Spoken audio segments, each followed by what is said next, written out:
Unconsistently consistent.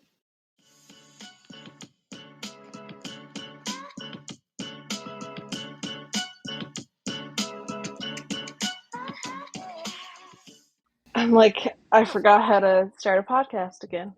Hello, and welcome to another episode of Inconsistently Consistent. I'm Melanie, one of your hosts.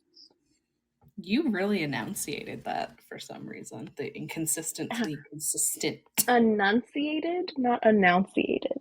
Whatever. If I'm you're gonna Rachel, the make one who fun of doesn't me, care do it about properly. grammar. That wasn't grammar. That was, what is it?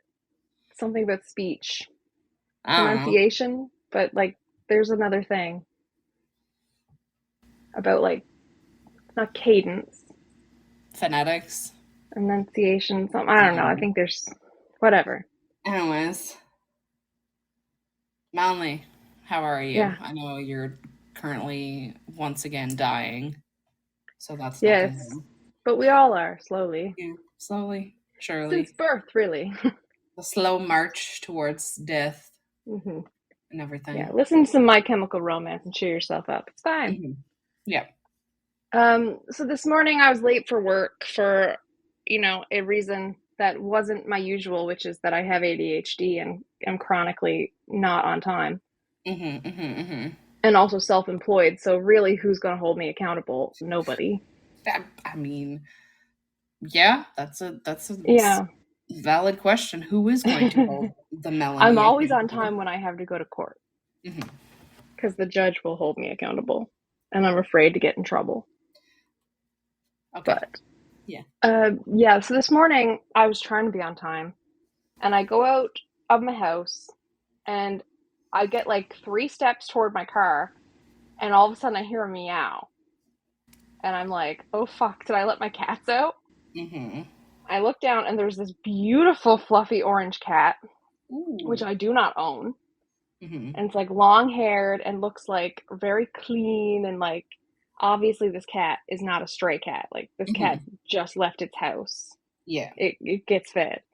Mm-hmm. And I go and I'm like, oh my God, you're beautiful. And so I obviously get distracted petting the cat. Mm-hmm. As one does. As one does, you see a cat, you had to pet it. And it was so, so friendly. And it's like purring and rubbing up against my legs and wants chin scratches. And I'm like just in heaven, but I'm like, I have to go to work, unfortunately. Don't get paid to pet a cat all day. So that would be a lovely job. It would be a great job. So I'm like, okay, I have to go to work now, unnamed cat. Mm-hmm. I like walk to my car, like the other 10 feet or so, and it follows me. And like at first it was trying to get into my house. Right? Like it was going up to the door and rubbing against the door and rubbing up against my legs, like back and forth. And I'm like, I'm not letting you in. Like you don't live here now. Right? Like this is half how I got Peanut. But it was more like there was an ad for free kittens and I have no self-control. Yeah. Yeah. But so I go to the car and I'm like, I really am worried that I'm going to like drive over the cat. Like it's behind my car, but like if I get in the car, I'm worried I'm not going to be able to see where it is.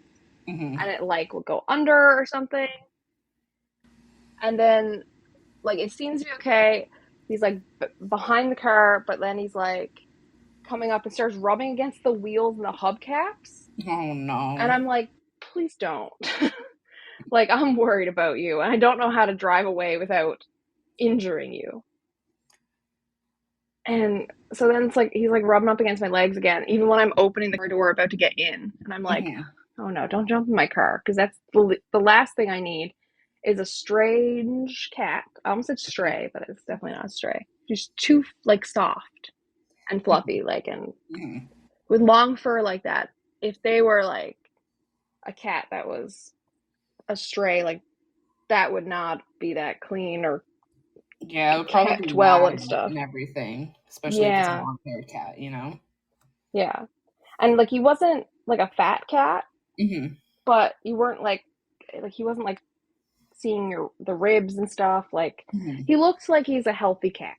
Yeah. Or she. I really don't know. I didn't check. And he didn't tell me his gender. I mean, you Of can't course really tell with cats either way, regardless if you look at their parts. I mean, you can often see the male. Have you seen a male cat? I have, but it's been a few years since I've seen a male cat. I've only had females myself, so. Yeah, I've only ever had female cats, but I went to law school with people who had male cats and stuff, and I guess it depends probably when you neuter them of how how How much you take apparent. off? Yes, how big everything is there and how apparent it is. Yeah. But yeah, I couldn't tell. So as I'm opening the door to get in my car, I'm like, shit, this cat is going to jump in my car. And then I'm going to have to try to fish it out. And then Eli, once I take him for a ride in the car next, is going to lose his mind because he loves cats. He's obsessed with them. And he's scared of so many dogs, like most dogs. But cats, oh my God, obsessed. Yeah, he's scared of dogs that are smaller than him, like a 48-pound English Springer Spaniel that he was afraid of. He's good with little puppies. Puppy's under 3 months old, and he's obsessed. He'll lie on the ground and let them bounce on his chest like he's a trampoline. But older than that, 5-6 months, they start turning into, oh my God, that's a scary ass dog. Right? That's a wolf, a monster of mythic proportions. Yes. But anyway, so this cat then is rolling in the dirt, and I'm like, whoever cleaned your fur is gonna be so mad. I'm like, oh God, how am I gonna do this? Because he's rolling in the dirt right next to my wheel, right up against the hubcap and everything. And I'm like, shit. And then all of a sudden, I go to I put my bag in the car, and I look back, and the cat's gone. I'm like, what? And I look up, and he's on the roof of my car. He legit jumped from the ground to 6 foot high because I have an SUV. And he's on the roof of the car, and I'm like, you can't be there. He's like, and then he starts rolling.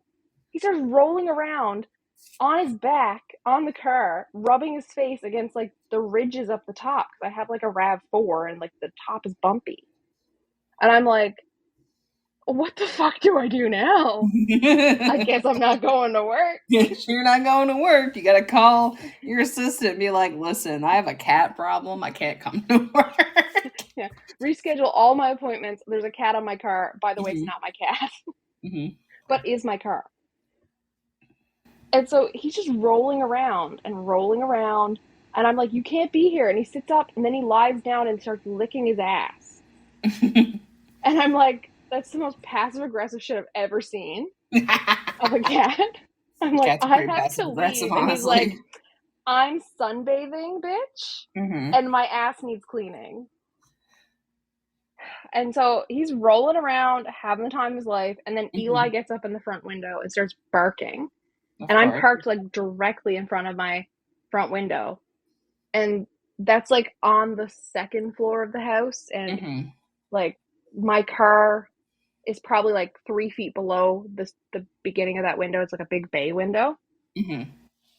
So then this cat and Eli start having a stare off. And Eli's barking like nobody's business. He's going to come out there and shred this cat.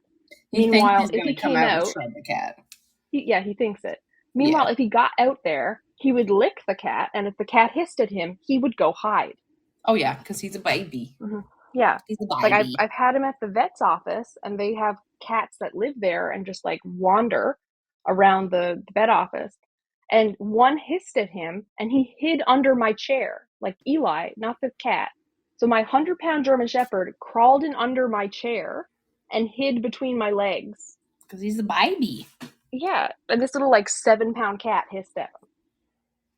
And he was terrified of it ever since. And then that cat was so confused and kept coming over to be like, obviously this dog is not a dog, so I'm good with it, and I'd like to touch it and lick it. And this Eli was like, that is monster.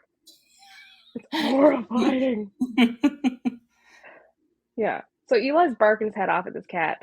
who eventually runs off after about 5 minutes of me standing there. Mm-hmm. Just like being like, please get off the car. Please get off the car. Or at least like, come let me pet you and adopt you. But like, I shouldn't do that. No, even So though this might have been the cat distribution system, but you know. I know. So I just texted it to you. I got a couple of photos. I should have went and just taken a video of him rolling around top of the car. But I was like distracted by the whole Eli cat and don't get in my car situation. Oh, that's a pretty cat. Right? Look at the cat. He's or You know, she is gorgeous. yeah, they kind of got And similar pattern on their head to Hacksaw, which is really cute. yeah, it's like an orange tabby, Mm-hmm. right? Because it's got like that like tabby markings, but Yeah, just pure orange, basically. yeah, very cute. Hmm. I can see Very why. fluffy, like very cute, very fluffy, and like so soft. Like you can see in the Mm-hmm. one that's like a close up of when he's like rubbing against my legs. Yeah, Like you can see the fur is very soft, right? Very clean, kept well. So yes. he probably just had breakfast and then got let outside and was like, I'm gonna go see who I can bother today. The cat probably got fed and was like, "Oh, time for my morning stroll now." Yeah. Eventually he left. Mm-hmm. Like he was like, I guess I don't like being barked at. And like, I don't need to put up with this. I need a nap. And just walk down the road to the next house where someone was also coming out of their house and trying to get in their car. And I was like, now he's your problem. You're like, "It's your problem now." He's like, enjoy not moving your car until somebody else comes out of their You house. have to go to work, not today. Yeah, so that was my morning. And then I had to go in and tell my assistant Lexi, who's been on the podcast, Mm-hmm. hey, the reason I'm late this morning is because I had a cat on my car. What did she say? She was just like, you don't have to make an excuse. You're the boss. I mean, she's not wrong. Yeah, She's not wrong. but I feel like it was like a dog ate my homework situation. Oh yeah, Where I it's can see like, that. Yeah, it doesn't sound real. And I was like, yeah. I took pictures for you as proof. And she's like, "You're the boss. It doesn't matter. Like you can work whenever you want." Yeah. But also, I had been like, I'll be there in 5 minutes. And then, like, 30 minutes later, I show up. I mean, maybe she thought you got lost because that's not wouldn't be the first time Melanie's gotten lost anywhere. Yeah, but I usually don't get lost on the way from my house to my office. I You, kind of auto drive it. I Like, I'm mean, pretty you sure if never I know. just completely zoned out, I would automatically drive from my house to my office. Even if I was like, I need to go to Walmart or grocery shopping or something, I would end up at my office. I mean, one never knows. I've done it, to be honest. I was like, oh, I need to go over to the post office to pick up this, or oh, I have to go pick up a package. And it's like, all of a sudden I'm at my office and I'm like, it's Saturday. I don't work Saturdays. And I'm here and I was going to the grocery store. This doesn't look like a grocery store. Doesn't look like insert name of grocery store here. Yeah, I've just automatically done it. I used to do it when I worked at the pool. I would auto drive to the pool, Interesting. I've never no had that matter where happen I to was me. going. I've never had that happen. I think it's an ADHD thing. Probably. Your brain's just like, you don't need to think right now. Autopilot it is. We've only got one pre-routed thing in your head, though. One destination Mm-hmm. at a time. Speaking of one destination, Melanie, what are we doing today? I feel like you don't understand segues. Because what we're doing has nothing to do with a destination. It does, because there's a destination to Hogwarts School of Prayers and Miracles.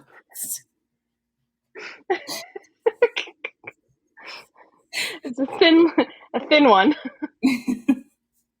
But Yes. I see how we got there. You might have remembered, listeners, last episode I mentioned a fanfic that a friend of mine read to me called Hogwarts School Prayers of Prayers and Miracles.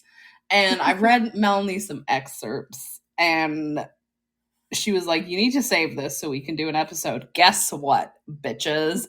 That is that episode. This is that episode right here for you now. Are going to read some of it, not all of it, because this is a long fan fiction. There's 14 chapters. We're not doing 14 chapters in one session because that would be like too long, and attention spans and food and everything play into this. So, as mentioned, the name of the fan fiction is Hogwarts School of Prayers and Miracles. It is on fanfiction.net. For those of you who don't know what fanfiction.net is, you obviously didn't venture into the fanfiction universe. Yes, you probably live under a rock, or maybe you're not a millennial or younger, potentially. So I feel like it wasn't around much before our generation. No, I don't. If at all. I think our generation with like do you remember Quizilla? There were some fan fiction type things on Quizilla. I remember the name of that site, but that's it. Okay. But there was like quizzes that you could do, like, what character from Twilight are you? Or some people would write like fan fiction stories and you had to pick the answers and that would determine where you go next. It was a whole thing. I remember doing a few of those. But anyway, so basically yes, the BuzzFeed quizzes. Yeah. Before BuzzFeed did it. Before BuzzFeed was a thing, maybe? I don't know. Anyways, so yes, this is called Hogwarts School of Prayers and Miracles. It is by Proud Housewife. That's a nickname? A pen name? That's the author's name. Go ahead. So the whole point of this that we found in the last episode, for anyone that didn't hear that part, is that somebody thought Harry Potter wasn't Christian enough, right? Because of the whole witches and wizard things, and that potentially your child could turn into a witch or wizard if they read Harry Potter. So they wanted to make it accessible for the Christians. However, I just want to mention from the start, because I had to do, like, I did a lot of religious studies courses in university. And one of them was like Christianity and pop culture. And I had to do a whole project on how Harry Potter is actually a retelling of like the story of Jesus. Right? Like he dies for their sins, basically. Yes. In the book, right? Like his sacrifice comes back to life, and then you've got the whole like characters matching up with different allegorical tellings of like things from the Bible. So it's very Christian, technically. So I also find it kind of comical that they're like, it's not Christian enough. It's not Christian enough, though. So there's like a whole university course dedicated to how Christian it is. It's not Christian enough. They're like, Harry equals Jesus, and she's like, that's not Christian enough. She's like, no, wrong. You know what's more Christian? Making Hagrid a lumberjack. Which the description. Yes. Please read that again, because that. So we're gonna start. Hilarious. I did read some of this last episode, but I'm gonna reread it to kind of refresh everybody's memories, more so for Melanie's memories. Because she has now and not now. I have now and not now. But part of what has been retained is that Hagrid equals sexy lumberjack. Yes. So, chapter 1, author's note. Hello, friends. My name is Grace Ann. I'm new to this whole fan fiction thing, but recently I've encountered a problem that I believe this is the solution to. My little ones have been asking to read the Harry Potter books, and of course I'm happy for them to be reading, but I don't want them to turning into witches. So I thought, why not make some slight changes so these books are family friendly? Slight. Slight. Quotation marks around slight, because these are not slight changes. And then I thought, why not share this with all the other mommies who are facing the same problem? So, ta-da! Here it is. I am so excited to share this with all of you. Are you ready? Yeah. I don't know if I'll ever be ready Okay. for this. All right. Once upon a time, there was a little boy named Harry Potter who lived under the stairs in a house on Privet Drive with his aunt and uncle. He was a good, obedient boy who did all his chores, but he felt there was something missing in his life.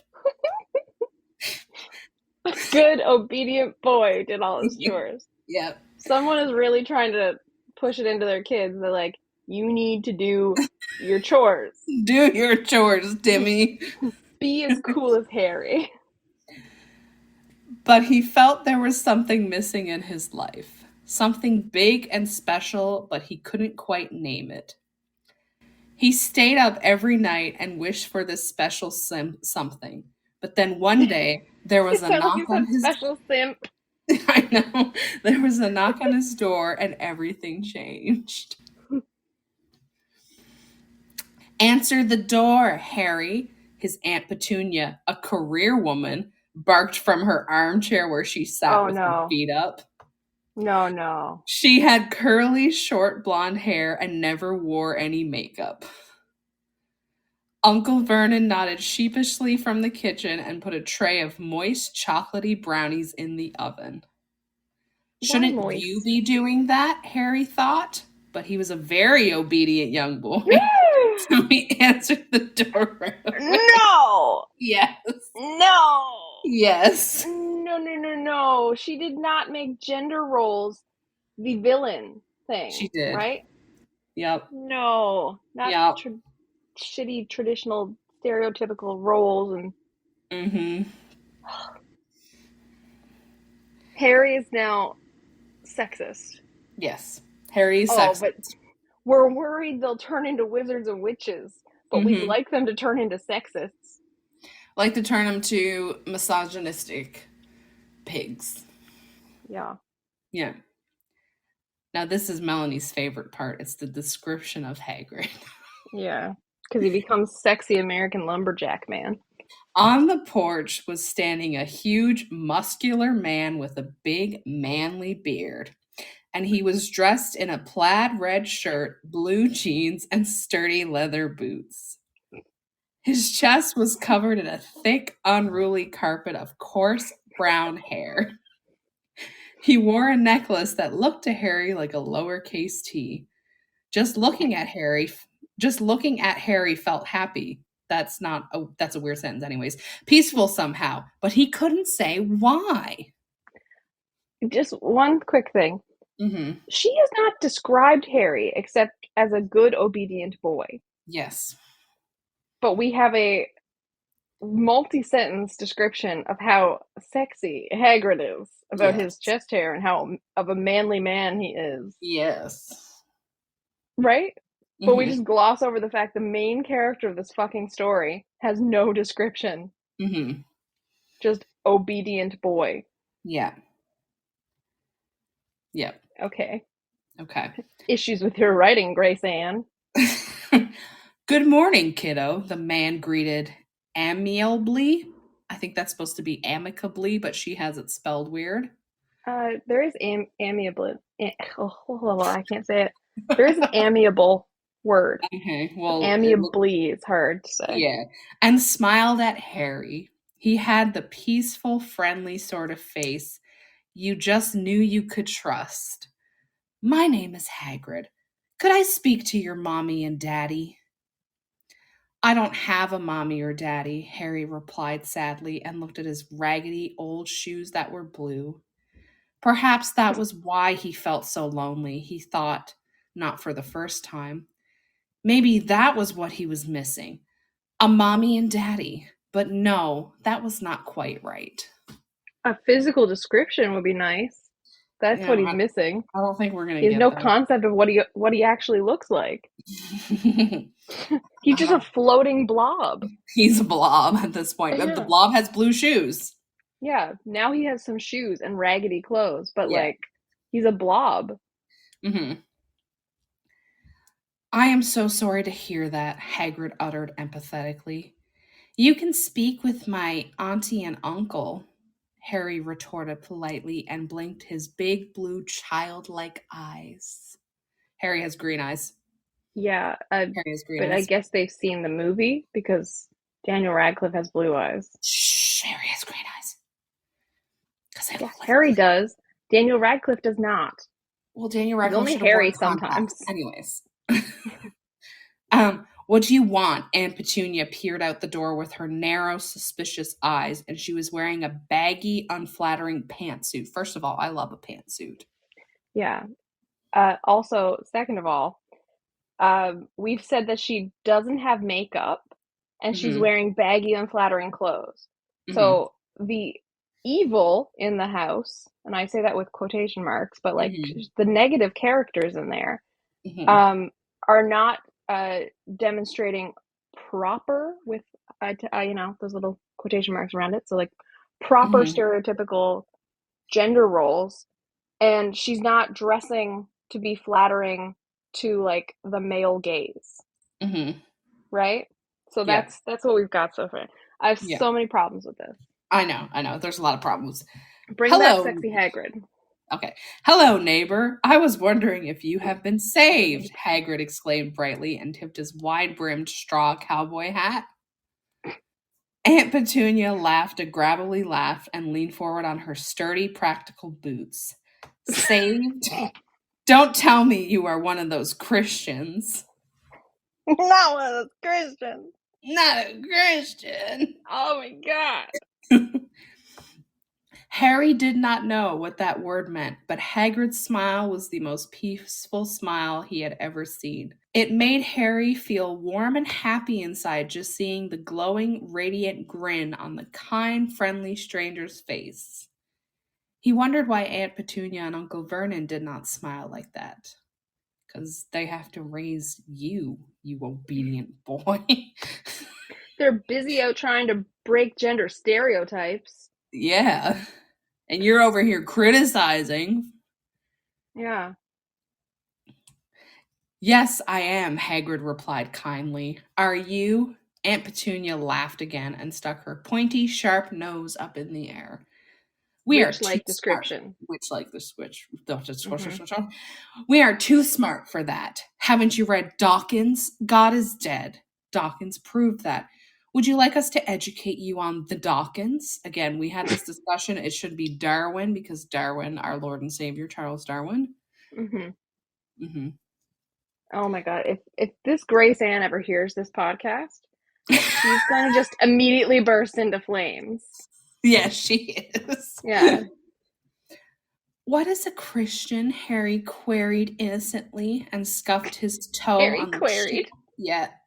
toe on the shaggy yellow carpet which had not been vacuumed in quite some time. Christians are people who want to be good, Hagrid explained wisely and crouched down so he was on eye level with Harry. We want to go to heaven after we die. Do you know what heaven is, Harry? Harry shook his head and his big eyes were wide and curious. Heaven is a beautiful place where we can be with God. Aunt Petunia And smacked her ears over smacked her Harry's ears. smacked her hands, over Harry's young ears, and her voice was sickly sweet when she said, Thank you very much for your concern, sir, but he does not need your religion. He has science and socialism and birthdays. Haven't you heard of evolution? I have a very good textbook on evolution that I could give you if you would like to learn it. Stop! I can't. He has science and socialism and birthday.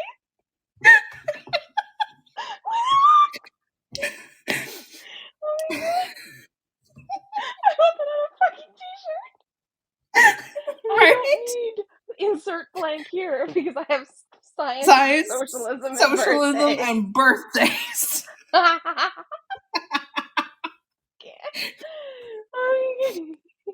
birthdays. Why did she write the best thing ever in the worst thing ever? I don't know. I'm saying that forever now. I have science and socialism and birthdays. It's like it reminds me of the I have the power of God and anime on my side. Or Yeah. Science, socialism, birthdays. Hagrid laughed wisely. Evolution is a fairy tale. You don't really believe that, do you? Yes, I do, Aunt Petunia screeched. Well, then prove it. Aunt Petunia could only stare at him, and her big mouth hung open dumbly. Here she thought she was so educated and always demanded that Christians prove what they believed in, but she couldn't even prove her own religion. It was then Harry knew who the smart one here was.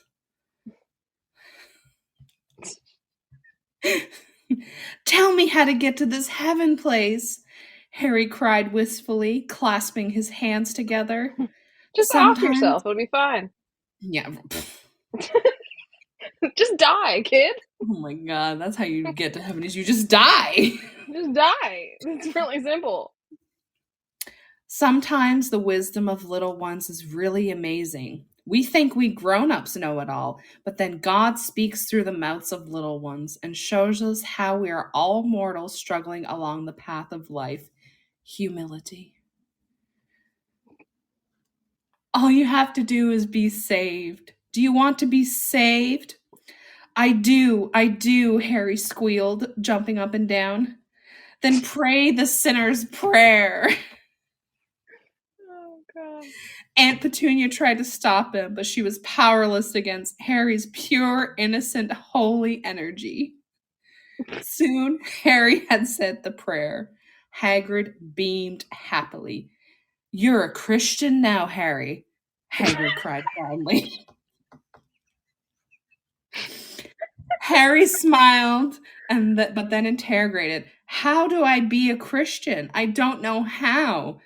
Hagrid grinned widely. There's only one place to learn that. Hogwarts School of Prayer and Miracles. Oh my god. Author's note. So what do you all think? I may not be a professional writer, but I think I am being given the talent to pull this off in the service of a greater mission. Blessings, Grace Ann. I ran out of bandwidth to deal with that part. All right. Science and socialism and birthdays and birthdays. That's my favorite thing.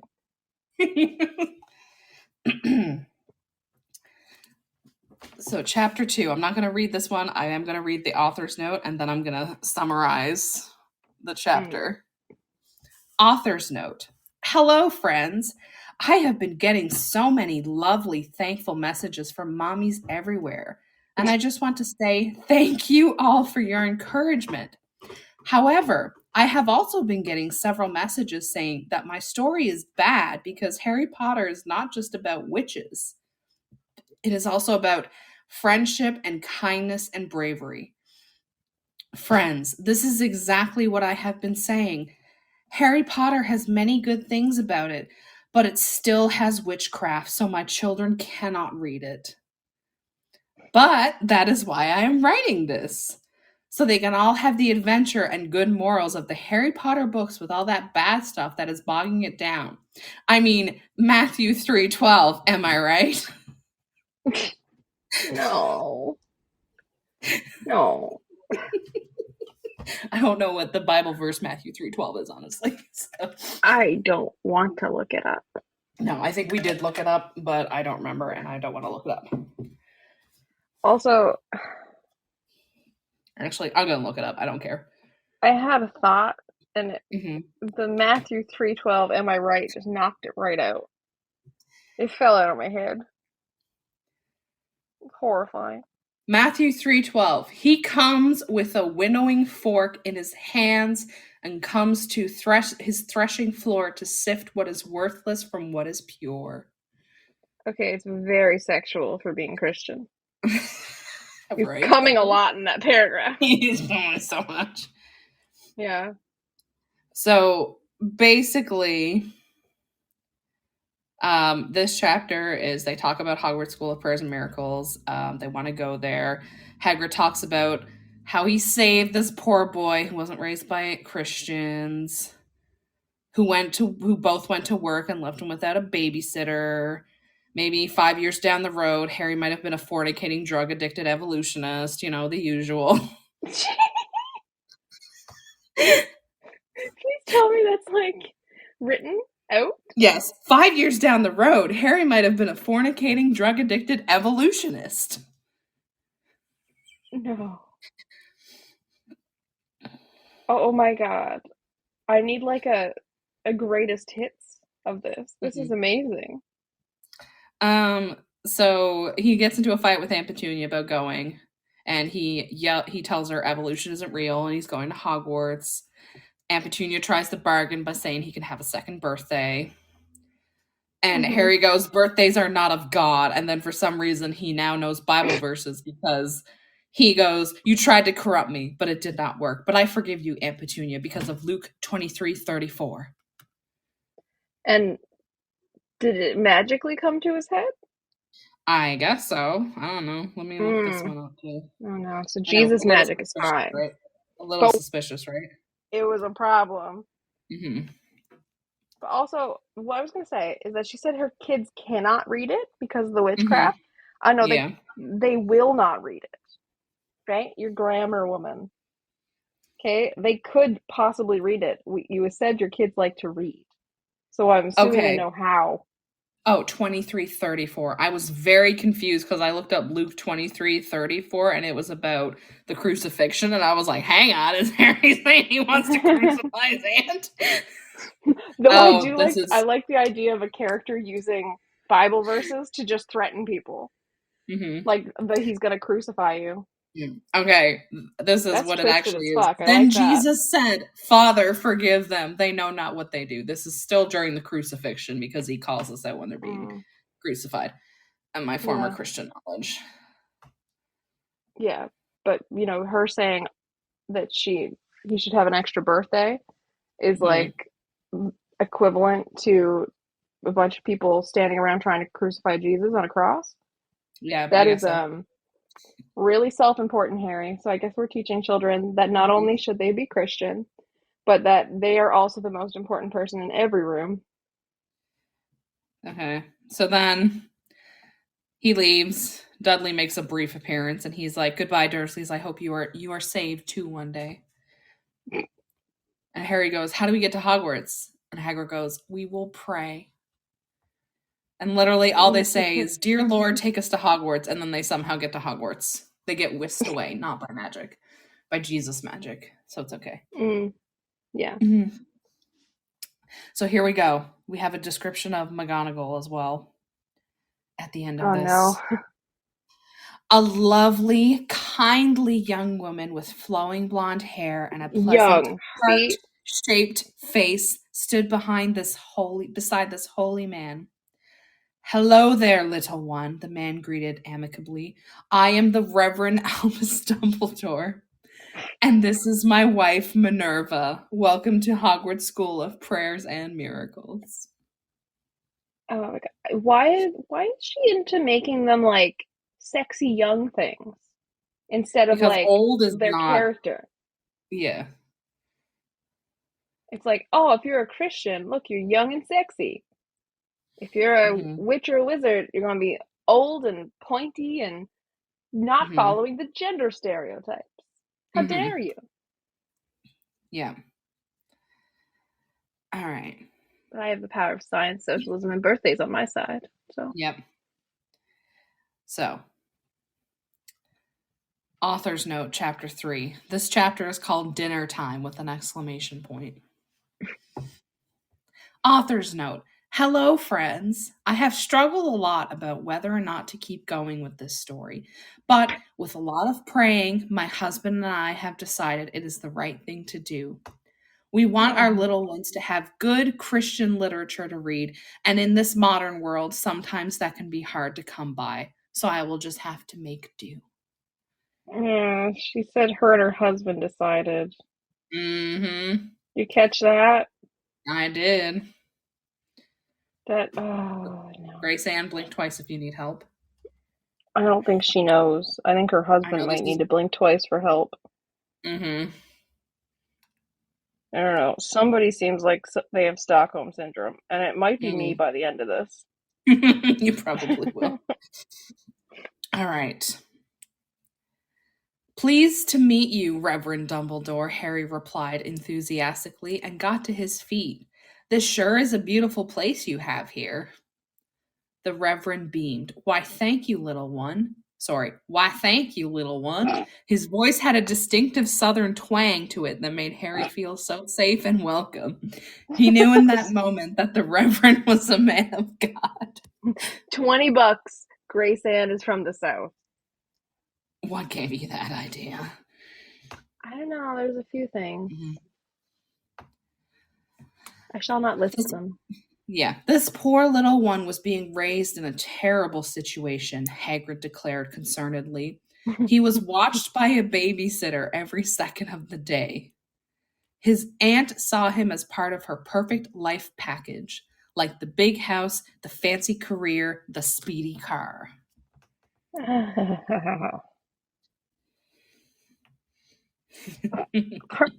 Part of her life package? And where did the babysitter come into this?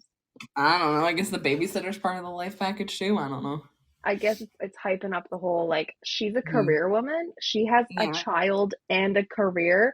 She's anti-Christian. Obviously, she has to be a home wife. A home wife? A housewife. A home wife. Yeah. As opposed to a work wife. Dumbledore shook his head sadly. Too bad no one told her parenting should be about the children, not the parents. That is why it's called parenting.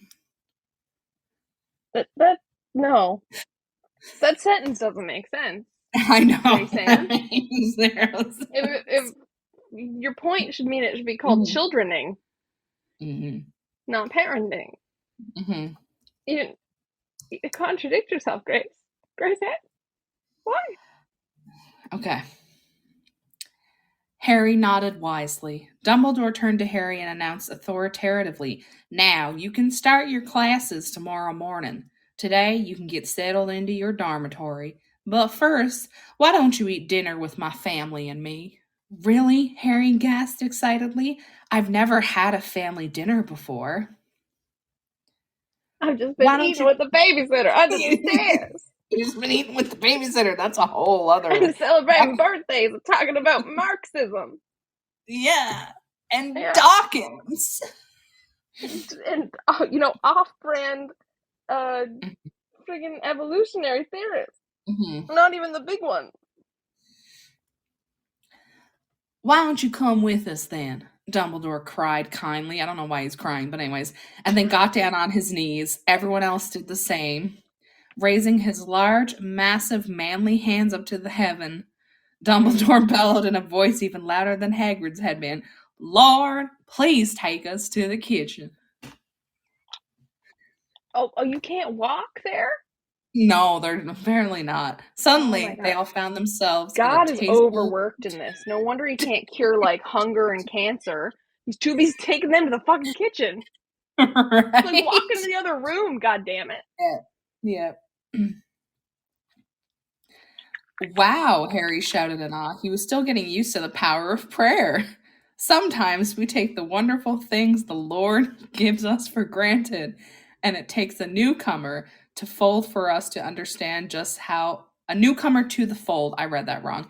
And it takes a newcomer to the fold for us to understand just how blessed we are. That was amazing. Hagrid smiled knowingly. God is an amazing guy. if they do not address this issue, because this is just a plot hole, Grace Ann, okay?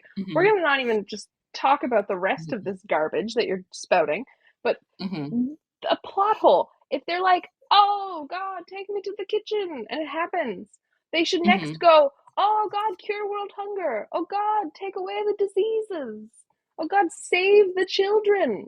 Something, right? Get rid of birthdays. Like, big issues. Get rid of birthdays. Right? Why are they using me to, like, teleport me to the kitchen that I could walk to in about 30 seconds because my legs work? Okay. They're just like, I don't want to walk to the kitchen because I'm a lazy Southern American person who thinks this is what God should be doing. Yes. Yes. Good God. He sure is. The Reverend's wife chuckled before getting down to her knees and raising her own hands upwards. Dear Lord, please set the table with sky blue cloth and the Sunday dishes. And please give us biscuits fried golden brown and gravy, creamy mashed potatoes, my great aunt Eleanor's corn casserole, corn on the cob slathered with butter, and for dessert, some chocolate raspberry cookies. Okay, I will not believe this story is any way believable as a piece, like, you know, you have to suspend your disbelief when you read fiction. But, like, Yes. this is not anywhere believable unless this ends in chapter 14 is the book of Revelation of God just being done with their fucking shit. And it's like, you want me to set your fucking table? Do you know what other shit I have to do today? Right? You know how much other shit that I could be doing, of what you could be asking for? You could be like, hey, look, that child being beaten over there by their parents. Can you save them? Help. But you're like, no, I need sky blue tablecloths and you to make my aunt's casserole because I can't fucking follow the recipe. The fuck? Okay, if it's not Revelation at the end, if there's not 4 horsemen and a whole bunch of other cool shit, I am rioting. Okay. I quit. All of these things appeared on the table exactly as the Reverend's wife had asked for them, masterfully prepared and delicious smelling. Harry's mouth dropped open. Truly, this woman was a real Proverbs 13 wife. I need to look this up because I don't know. Proverbs 31, sorry, I can't. Reading this is making you dyslexic. This is Proverbs 31 wife, which Proverbs 31, this is their meaning of a woman. She does not wait to be served, but rises early, even before sunrise, to delegate tasks and engage in business. You mean she didn't serve anybody. She asked God to do it. Yeah, I know. Excuse me. You're not using your Proverbs correctly, are you? Okay. Hermione, the Reverend summoned loudly. Dinner time. Immediately, Hermione. And with cheerful obedience, an 11-year-old girl in a pretty pink dress with matching bow came running down the stairs. She ran over to her father and gave him the winning smile that daughters have. Welcome home, Daddy. She smiled and then turned to his wife. Can I help at all with dinner, Mommy? So is she Albus and Minerva's child? I'm getting there. It is all prepared, thanks be to God, her mother retorted gracefully. Hermione nodded. Thanks be to God, because I didn't fucking do it. Hermione, I would like you to meet Harry Potter, our newest student at Hogwarts School of Prayer and Miracles. Dumbledore introduced magnanimously. It's an interesting choice of word. Yeah, Harry, I would like you to meet Hermione Granger, my beloved daughter. Okay. Pleased to meet you, Hermione. Everybody's got different last names. Yeah, responded sweetly with a shy grin. Harry could barely respond. This was the most beautiful young woman he had ever come across. Different from all the girls in public school who were focused on trying to be like the career women they saw on The Sex and the City. This the little sex one and was the a city. picture of innocence and godliness. No. This is so weird. I'm Have so you ever watched uncomfortable. The Sex and the City?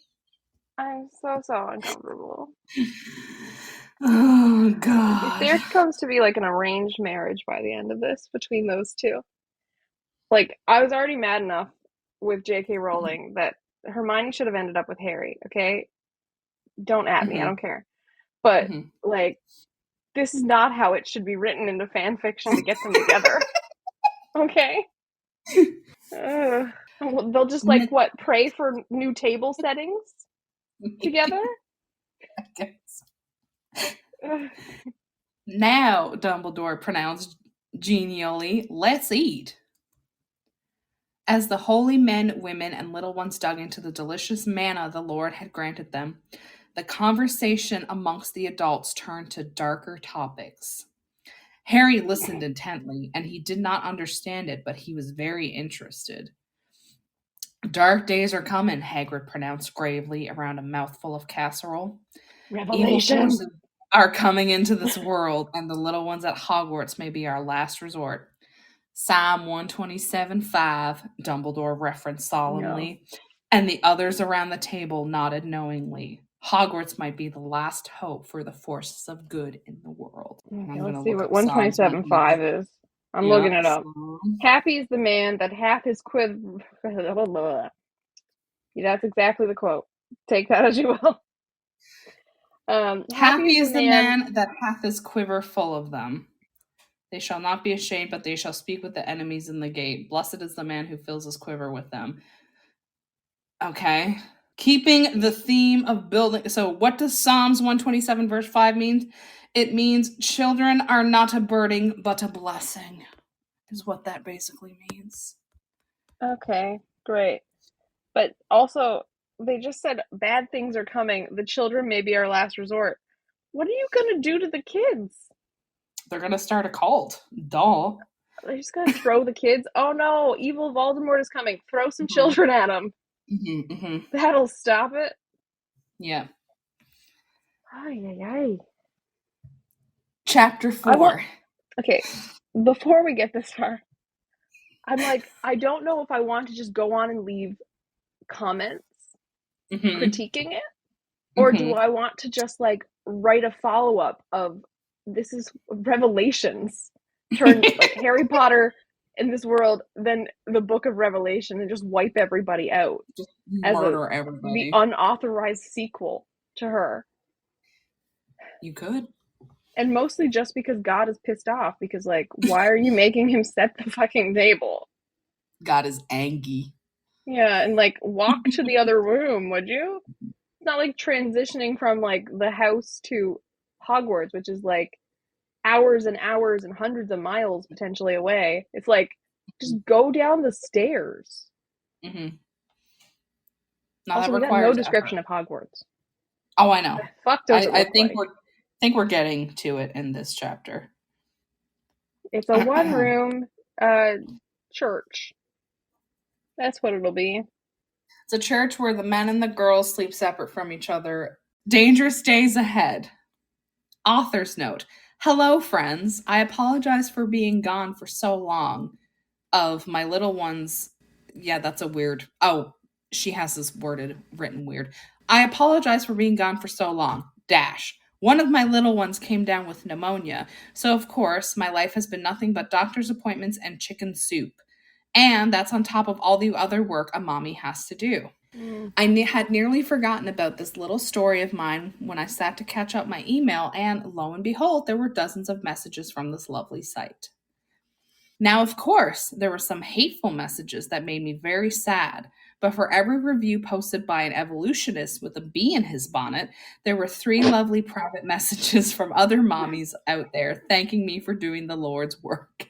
Wow, I know when the Lord is telling me something. So here's another chapter for all you mommies out there and all you non-believers spreading hatred. Well, let's see if you aren't converted by the time the story's over. Questions? Comments? I would just like to say, because I'm still stuck on this, God has to set the table. Because I feel like her kids are going to read this and be so depressed when they pray for God to do their chores. And he It's not doesn't gonna do them. work. Yeah. No. She's like, Harry's a little obedient boy. He's good and he does all his chores. But not anymore because he has the power of God on his side. And all he has to do is, God, please set the table. Dear God, please mow the lawn for me. Dear God, please sweep up the dirt. And it happens. And those kids are going to go around through the house praying for this and it not happening. And then, you know what? They won't be believers anymore. Look at that. They'll turn into evolutionists because of this There we whole go. fan fiction. We can only hope that the children turn We hope that they're saved. Yes, by Charles Darwin. When what happens when I pray to Charles Darwin? He doesn't set my table. No, he doesn't. All right. When the delicious, filling dinner had ended, Harry wiped some last tasty cookie crumbs from the sides of his mouth. He was very full and very tired. Discovering the truth, being saved, and coming to Hogwarts. It had certainly been a long day for this little one. You look like too tired to set the table. Exactly. You look like you could use a good night's sleep, the Reverend's wife commented daintily. How would you like to move into your dormitory? I would love... Sorry, Harry's not Southern. I would love to. He will be by the end of this. He probably will be, let's be honest. Everybody turns Southern who goes to Hogwarts. Yeah, that's how you become good. Gotta be Southern. He was so excited. A straw hat and a full chest hair with a lumberjack look. And unless you're a woman, then dear God, I would pray for your table to be set. Harry cried cheerfully. He was so excited to become a student here, and he was so grateful for the opportunities the Lord had given him. Sometimes people who have done without are the most grateful. Hermione, why don't you show our newest student to the dormitory? Dumbledore suggested wisely. This was the line I saw, and I was like, ugh! I'd love to, Daddy, Hermione replied obediently, with an innocent, girlish smile, and got to her feet and smoothed out the skirt of her becoming pink frock. Don't like that. Should I clean the kitchen first? Just pray. It'll be fixed itself. I can take care of that tonight, the Reverend's wife answered indulgently, and she was already beginning to clear the elegant porcelain dishes. Okay, so update on this. God sets the table and prepares your food for you, but you still have to clean up because you had to be a good roommate. Yeah, because you know what they say, the Holy Spirit lives within you, and you must also be a good roommate. That's Proverbs 72:12 for sure. Yeah, definitely. No idea what Proverbs 72:12 is or if it even exists. I don't think there's enough Proverbs, but anyways. I'm just going to look that up. I wonder if it is. Okay. Oh my God, there is. It is. Let's see if it's any way applicable. See if I can argue this. For he will deliver the needy who cry out, the afflicted who have no one to help. Oh my God, it works. He will deliver the needy who cry out. Yeah. I mean, I think it's supposed to be he's delivering the needy, not delivering to the needy, but it's pretty close. Yeah, it's pretty close. Pretty close. It's not too bad. It's not like...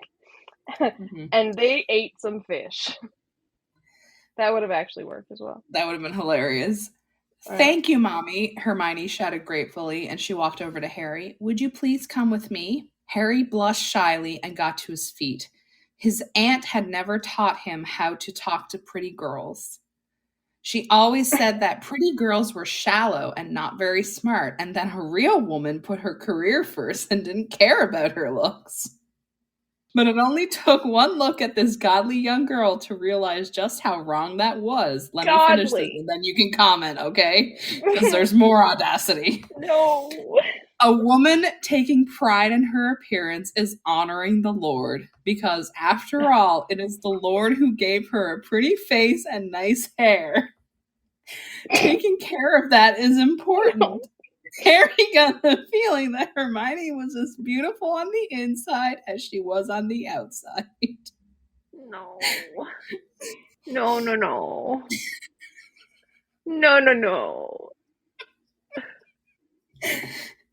A pretty face and nice hair. That's what you get. Why? Oh my god! Why is this grown woman, old enough who has children, shipping two 11-year-olds so fucking hard? Because that's probably the age that she got married. Yeah, but you know what? When you grow up, you no longer think, you know what? Those two 11-year-olds should fuck, right? Yeah. Like, I don't. Oh, yeah. Ew. Just why? Excellent question. Just why? All right. The two little ones stepped out into the brisk, chilly night, and for a few minutes they were both silent. Harry did not think it was possible for this sweet, demure girl to be as nervous as he was. But going by the silence, perhaps she was a little nervous herself. After a few minutes, Hermione welcomed shyly. "Welcome to Hogwarts. It is a wonderful place, and we really are so good. Oh, fuck me. And we really are so glad to have you here." That would have been, if that was a direct quote from this, it would have really been going the way I thought she was going. Harry's face reddened as they crossed an expansive, flowery field. They were going in the direction of a cluster of imposing stone, academic-looking buildings. "Thank you," he muttered happily. "It is beautiful, and it feels very holy." I think that's all the description we get of Hogwarts. Anyways, we'll find out. "Truly." "Oh, it is," Hermione commented enthusiastically, and her chocolate-colored, carefully curled tresses were bouncing along with her steps. "My father is a very godly man, and to spread the word of the Lord is his greatest dream." "Truly, that is a noble dream," Harry responded gravely with wisdom beyond his few years. They walked for a few more minutes in silence. Eventually, they reached the end of the lovely green meadow. "The boys' dormitory is this way," Hermione exposited knowingly, and with the innocent, casual affection so often found in children, she grabbed Harry's hand as she led him around the edifice of classrooms. Harry was so nervous. Edifice. Yes, edifice. Did somebody pull out a thesaurus? Yes. Write this? Yes. Oh, you're going to love this next part. Harry was so nervous. He could not think of anything to say. His brain fumbled for the perfect Christian thing to say. But before he could manage a word, Hermione came to a stop in front of a tall stone tower.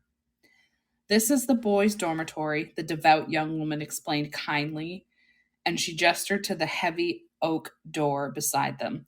"I would show you inside, but I would hate to cause a scandal."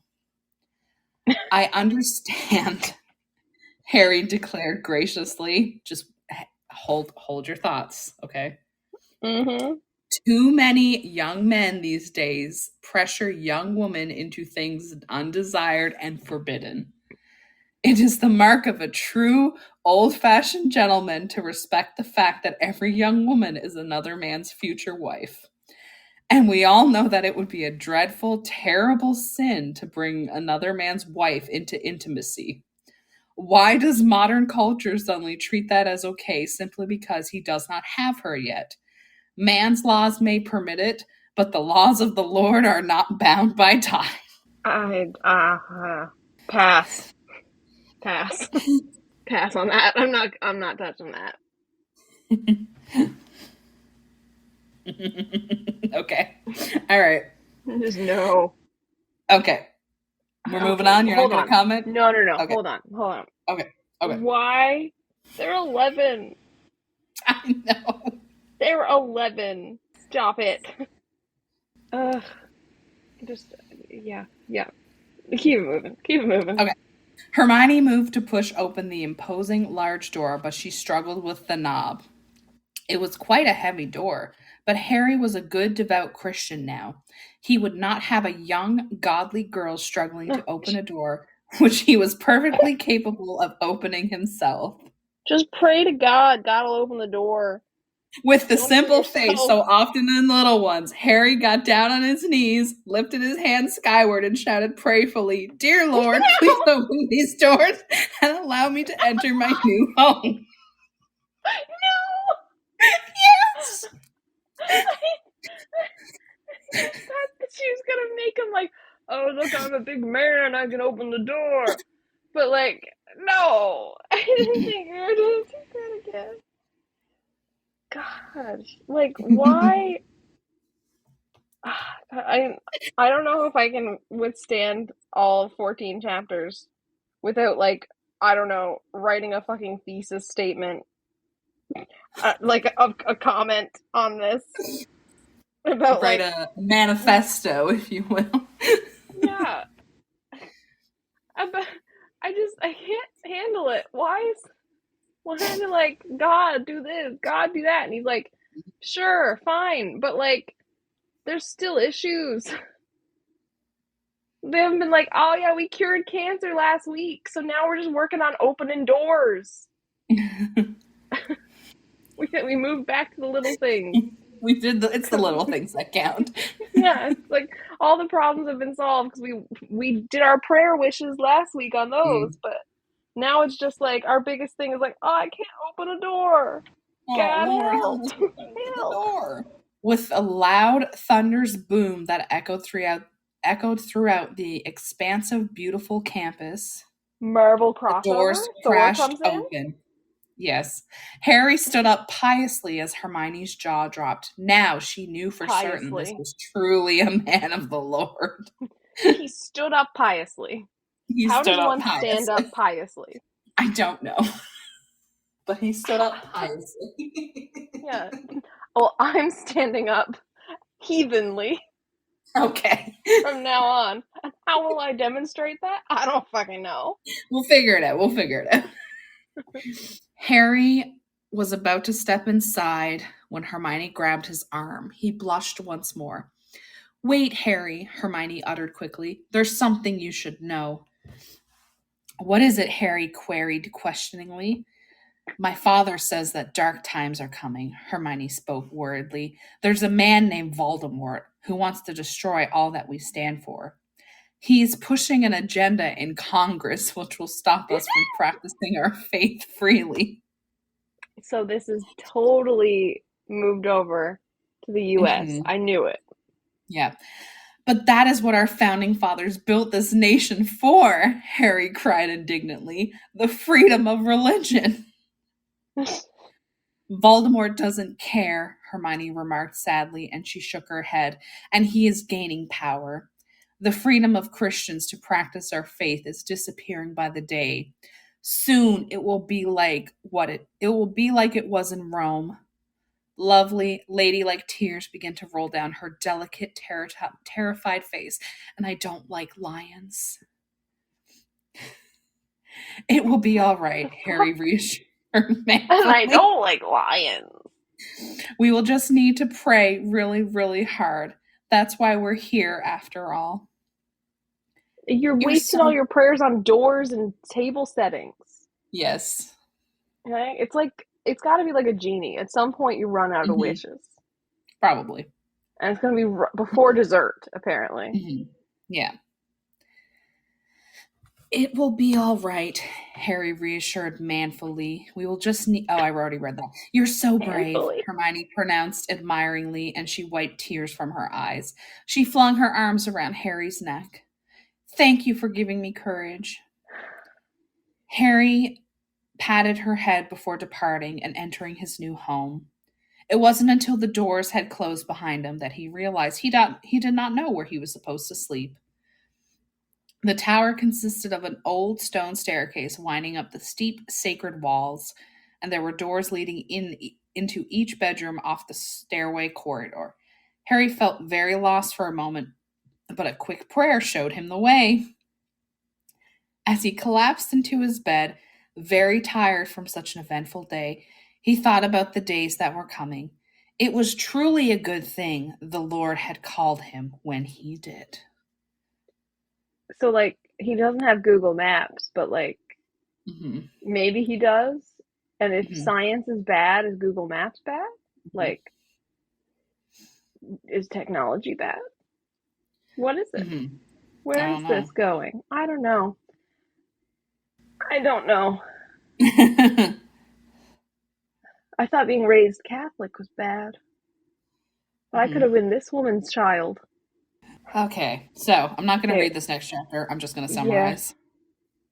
We need So, to move it on with this. Let's get to some um, action-packed so chapters, Harry meets Ron, but and no action with the 11-year-olds, okay? yes, Harry meets Ron in this chapter. Okay.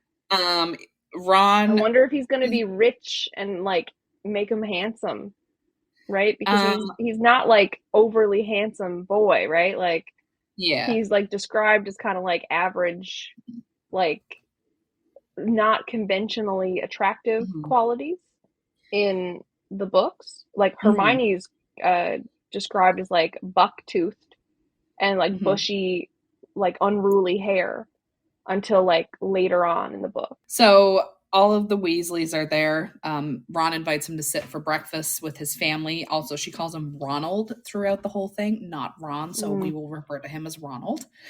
It sounds posh. Yeah, I know. So, of course, Dumbledore prays and the food comes down. So, one thing is he notices Ron is praying to a small statue when he sees him. So, of course, Harry being the good boy, he tattletales and tells Dumbledore. Yes, because he's, idolatry. That's a problem. So, he asks him, and this is what Dumbledore answers. Well, I don't worship idols. It is, in fact, a very unchristian thing to do. But you see, here at Hogwarts, we divide ourselves up into sorting hats. After breakfast, all into the new sorting hats. Yes, into sorting hats. They're not Into sorted the by sorting the hat. hat. They're sorted into the hat.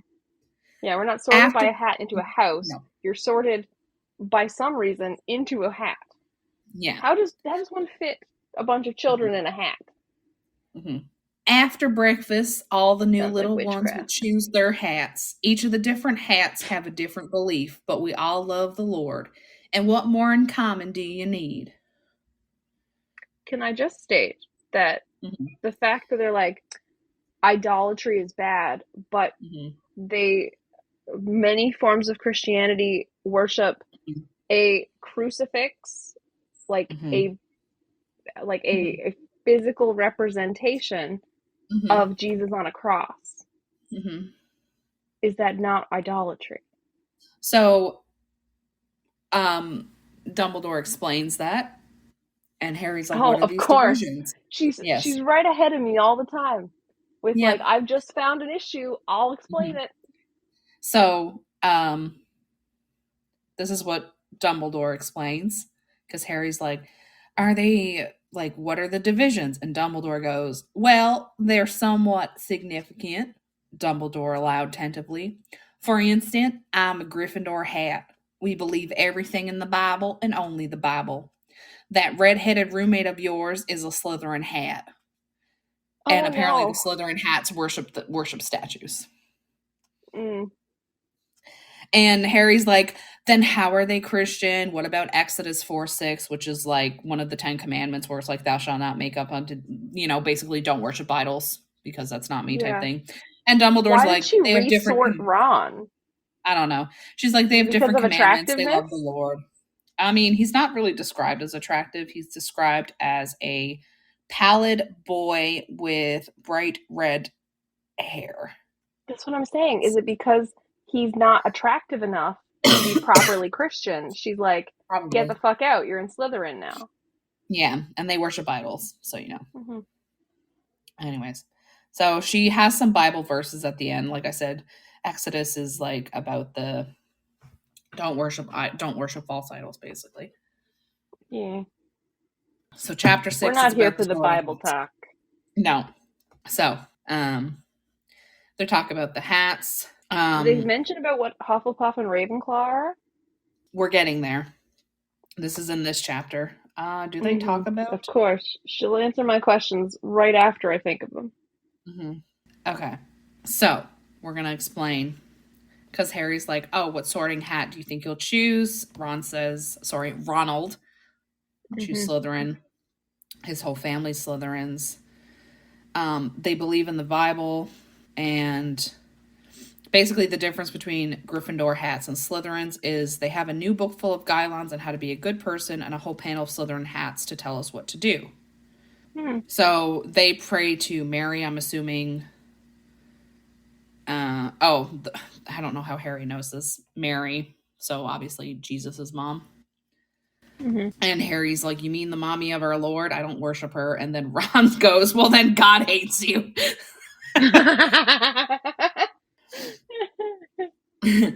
So then he meets someone who's a Hufflepuff hat. Hufflepuff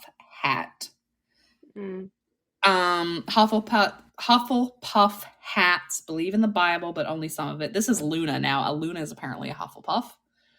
Yeah, so she's resorted Ron and Luna. Because Luna was a Ravenclaw.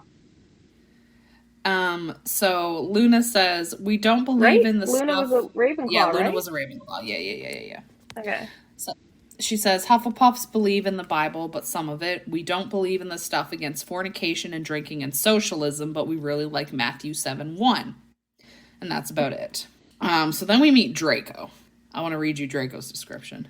A smug looking young man about Harry's age with slick back, even paler blonde hair than Luna's, and wearing a sweater vest and khakis, strode languidly down the rows of table. So she sort of kept him the same, like with physical description. She made him worse. Oh, God. Please ignore this fool, Draco drawled smugly. Luna here thinks she can have a career even though she's a woman, and women are stupid. Is he going to be a good guy in this? So Draco is a Ravenclaw hat. Resorted again. Yeah, resorted again. How much Harry Potter do you think she read to write this? She probably hasn't read any. I think she probably went on the wiki. Probably. So basically the Ravenclaw hat, from what I've gathered, it seems like they're very Old Testament. Which, for those who never went to church or who are atheists, basically means that, like, women are beneath you. If they do something wrong, you can stone them, blah, blah, blah, blah, blah, all this kind of stuff. Yeah. And if you're mad at someone, you can just, like, start a flood. Yeah, exactly. Throw your tantrums on a big scale. That's what basically the Old Testament says. Draco's like, women are beneath men. You are twisting the truth so you can be mean with it. Women are not beneath men. Men and women are just different, blah, blah, blah, blah. Who said that, Draco Harry? Draco hates Slytherin hats, just an FYI. So, like, Harry's like, is a sexist and misogynist, but, like, pretends he's not and thinks he's not. Also, Harry decides to be a Gryffindor hat, surprise, surprise, and Matthew 7:1 is judge not that ye not be judged. So it sounds like Hufflepuffs are the only good time at the school. Yeah. Because they're like, we like the drinking and stuff, and we're like real relaxed, and we're like, hey, don't judge anybody.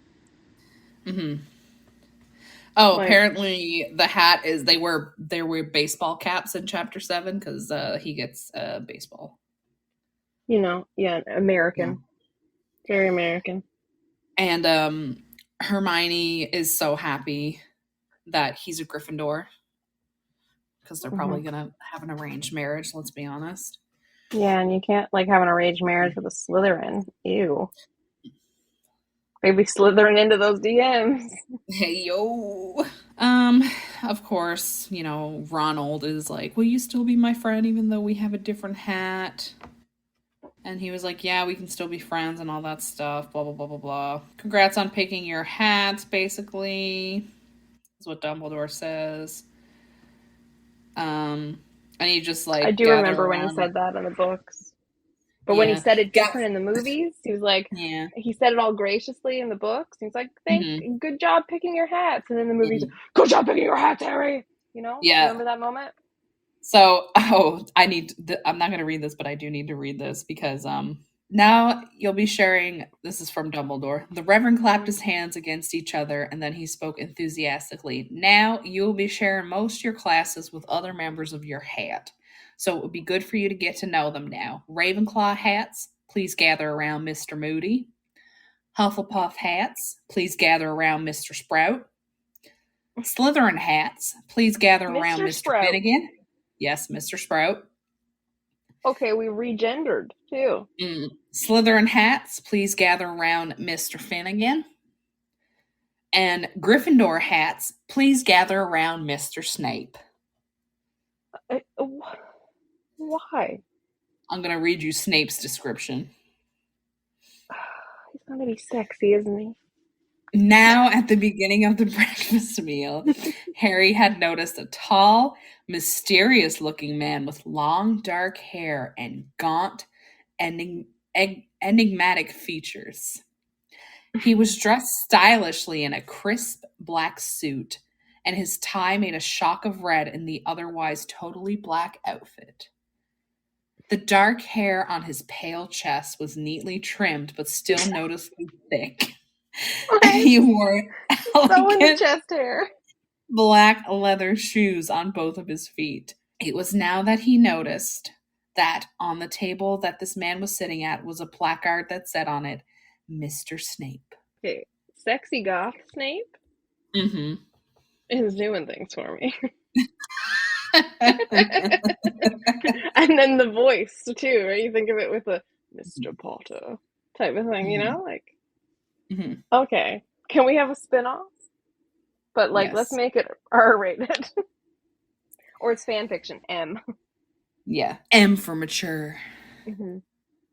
Okay, so I want to read this author's note from chapters 8.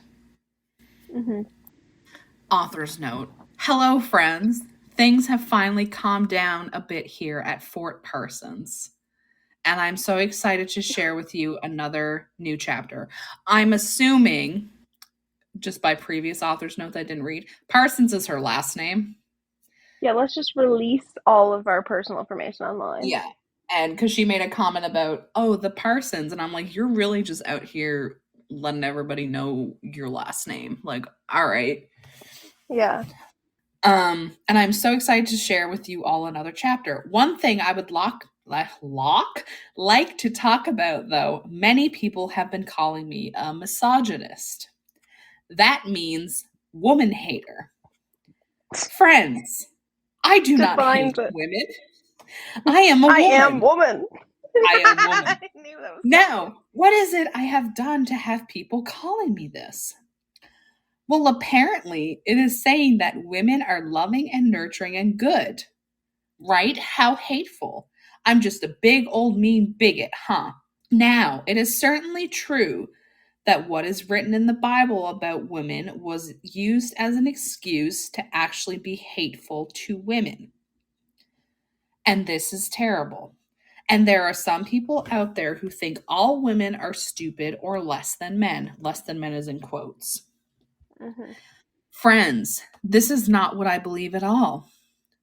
I believe that women have special gifts that are no less than men. In fact, I think if womanly virtues were respected more, the world would be a much better place to live. And any of those so-called Christians who hate women and think women are stupid and worthless than men and that God doesn't respect us, well, they will all get a very serious talking to from a certain housewife, winky face. Now, does that sound misogynistic to you? Yeah. Still does. Yeah. It still is misogynistic. The fact that you said that career women are ugly and don't care about how they look, and you can only be pretty if you're true from God. Yeah. And like, if you don't wear makeup, that is a bad thing, right? A non-Christian thing to be like, not take care of your appearance and like go with like a natural face or wear sturdy work boots. How dare you? Yeah.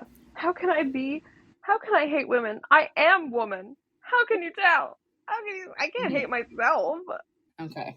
I'm going to read this.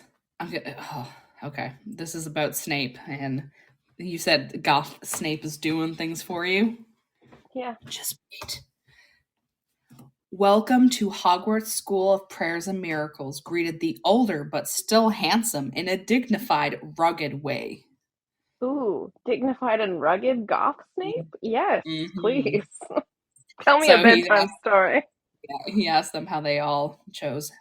So he goes, well, he asked them like, oh, you all chose Gryffindor hat, and they're all like, yes, Mr. Snape. So then Snape goes on to a bit of an exposition. He goes, well, Mr. Snape said, and he drew his tall, strapping form up to its full, impressive height. I think she's got a thing for Snape. Yeah, and I think she has a thing for chest hair because Yeah. she's made 2 characters now have like visible chest hair. Mm-hmm. And I think she described Snape as wearing a suit. Mm-hmm. So how is his chest hair out? Yeah. He's teaching children. Do up your buttons. Yeah. All right. So I would like to say that your choosing will make you happy or that your lives will be easy, but I will not lie. There are dark forces in the world, and they do not like Christians. And when I say Christians, I mean Gryffindor hats. They love the Hufflepuff hats No. because the And when I say Hufflepuff Christians, hats, I mean I'm getting even more bigoted and judgy yeah, against other Christians. yep, they love the Hufflepuff hats because the Hufflepuff hats believe everything these people say and slap the label Christian onto that philosophy. And so the Hufflepuff hats make it easier. The Ravenclaw hats, these people claim not to like, but then they pretend that the Ravenclaw's hats extremism applies to all Christians. So the Ravenclaw hats help them. And then, of course, is the Slytherin hats. Hold on 1 second. Yep. Ravenclaw hats are extremists? They just Yeah, they're said the that ones. they're the They're the ones that are Draco. the most lax with drinking and No, like judge not. that's Hufflepuff. The Hufflepuff hats are lax. Ravenclaw is the Hufflepuffs are the extreme drinkers? ones. Yeah, yeah, they're the drinkers and the fornicators. Or Ravenclaws? Ravenclaw. No, Ravenclaw is the extremist because Draco's a Ravenclaw and he's like, women are stupid. Oh, yeah. Okay. Yeah. Hufflepuffs are the ones we would fuck with. Yes. And then, of course, is the Slytherin hats. The Slytherin hats will tell you they are all on the same side because they agree with Gryffindor hats on some things. But do not be fooled. Their leader is working with ... Voldemort. You know, it would be a lot easier for Harry in the books if, you know, the teachers that were bad or stuff, they just announced the ending of the story, you know? The mystery of it. Mm-hmm. Really solve it. If, you know, Quirrell came out and was like, by the way, I have Mm-hmm. Voldemort on the back of my head. I'm working with him. Really would have taken away all that, you know, terrible conflict and exposition in that book. Right. Mm-hmm. Author's note. She apparently started taking a writing course. Because there have been legit criticisms of her writing skills. Yeah. She writes, through all the hate from evolutionist, feminist, and romanticist, there has been some legitimate criticism of my writing skills. It takes some convincing. The hubby wasn't sure I'd have time to get everything done if I start taking this class, but I've written up a schedule and I think we can make it work. The hubby wasn't sure I should have a life outside of cooking and cleaning for him and caring for his children and, you know, being bred, but, you know, where will I find the time? So glad I have his permission to move on with the next step. Also, Grace Ann Big Old Bigot Parsons. That's her name. Yeah. And I think it's hyphenated, Big Old Bigot dash Parsons. Yes, so I think the husband is also Big Old Bigot Parsons, you know? So then this one, they're talking about the courses. Hagrid writes Harry a letter asking if he would come over for tea to discuss it. Harry invites Hermione to come. Actually, would you all like to join me? He invites all of his friends. So his friend group is Hermione, Dean Thomas has made an appearance, and Ronald.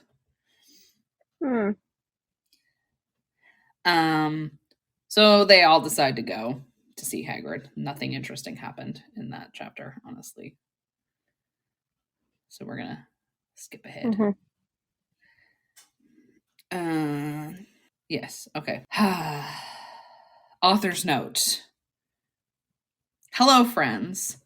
Sorry this chapter took so long to post, but the instructor of my new writing class was kind enough to proofread it.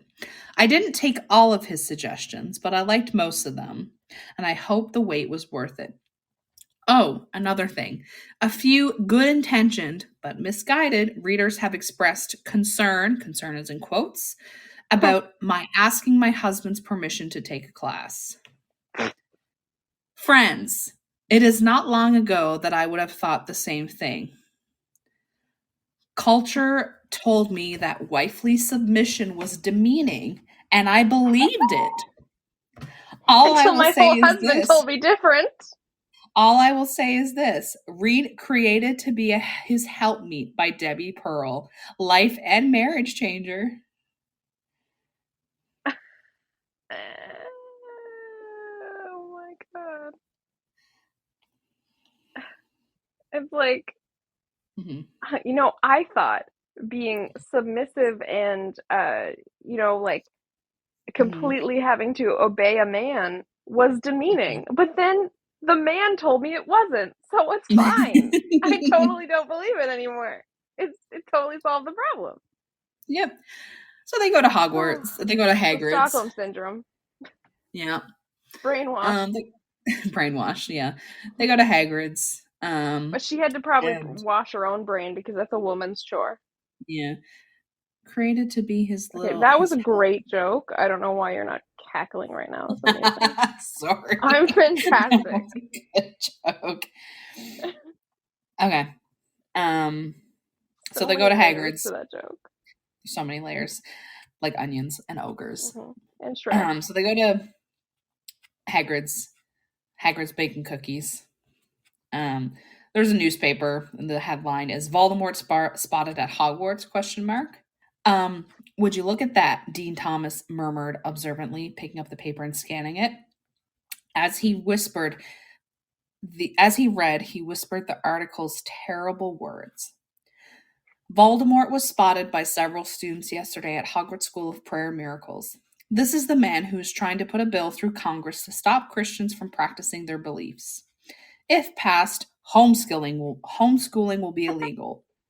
Christians will be put in jail, maybe even killed, unless they say the Bible says what Voldemort wants it to say. Saying Merry Christmas or hanging up the 10 Commandments will put you in a re-education program.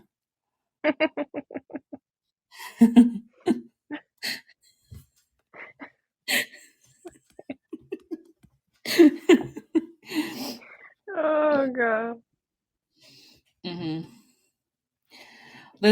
Dean says this, and I'm like, oh girl, this line did not age well in 10 years, because this was written in 2014. Oh my god, this was 2014? 2014. I don't think Dean, I knew that. Yeah, I didn't mention it, but this was written in 2014. First, they try to change the Pledge of Allegiance.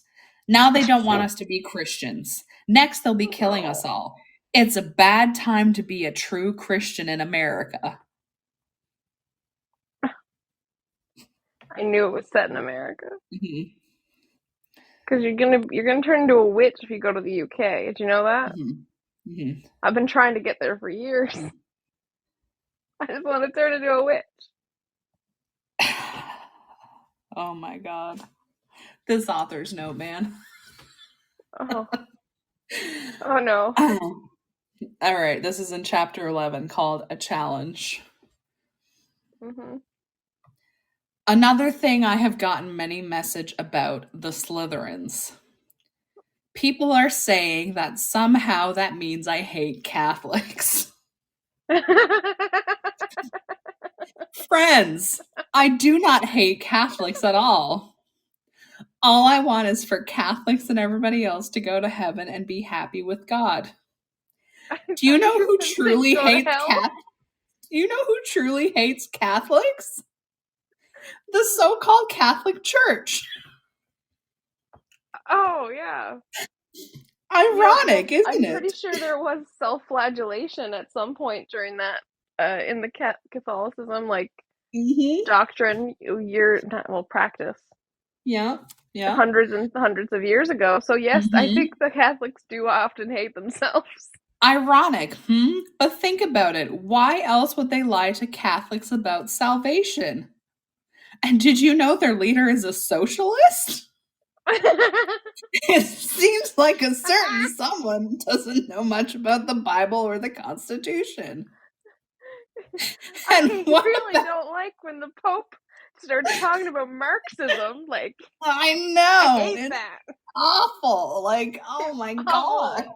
He's like, everybody share equally. And it's like, oh my God, shut up, Pope.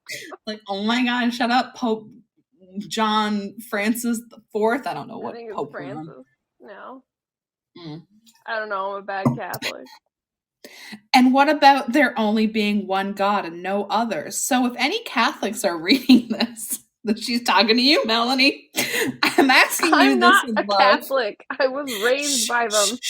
I'm asking you this in love. Consider what is more important, your so-called religion or the truth.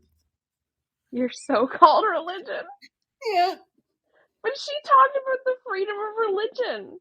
Mm-hmm.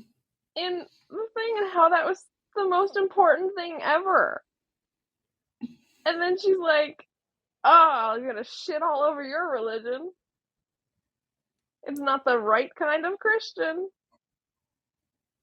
Also, the only thing Catholic about me is, the self-loathing. Mm-hmm. It's very Catholic. Yeah. It's very Catholic of you. So this also, chapter... if you're raised by wolves, you don't become a wolf, Rachel. I mean... You just might act like it. I was raised by Catholics. It doesn't mean I'm a Catholic. I'm sorry. She was talking to you. All right. So this chapter, they go for breakfast and they're talking about the news article. And of course, Draco comes up and is like, what are they talking about? Like, he's like, what are you guys talking about? Okay. I was about to be like, the only self-flagellation I'm into is BDSM.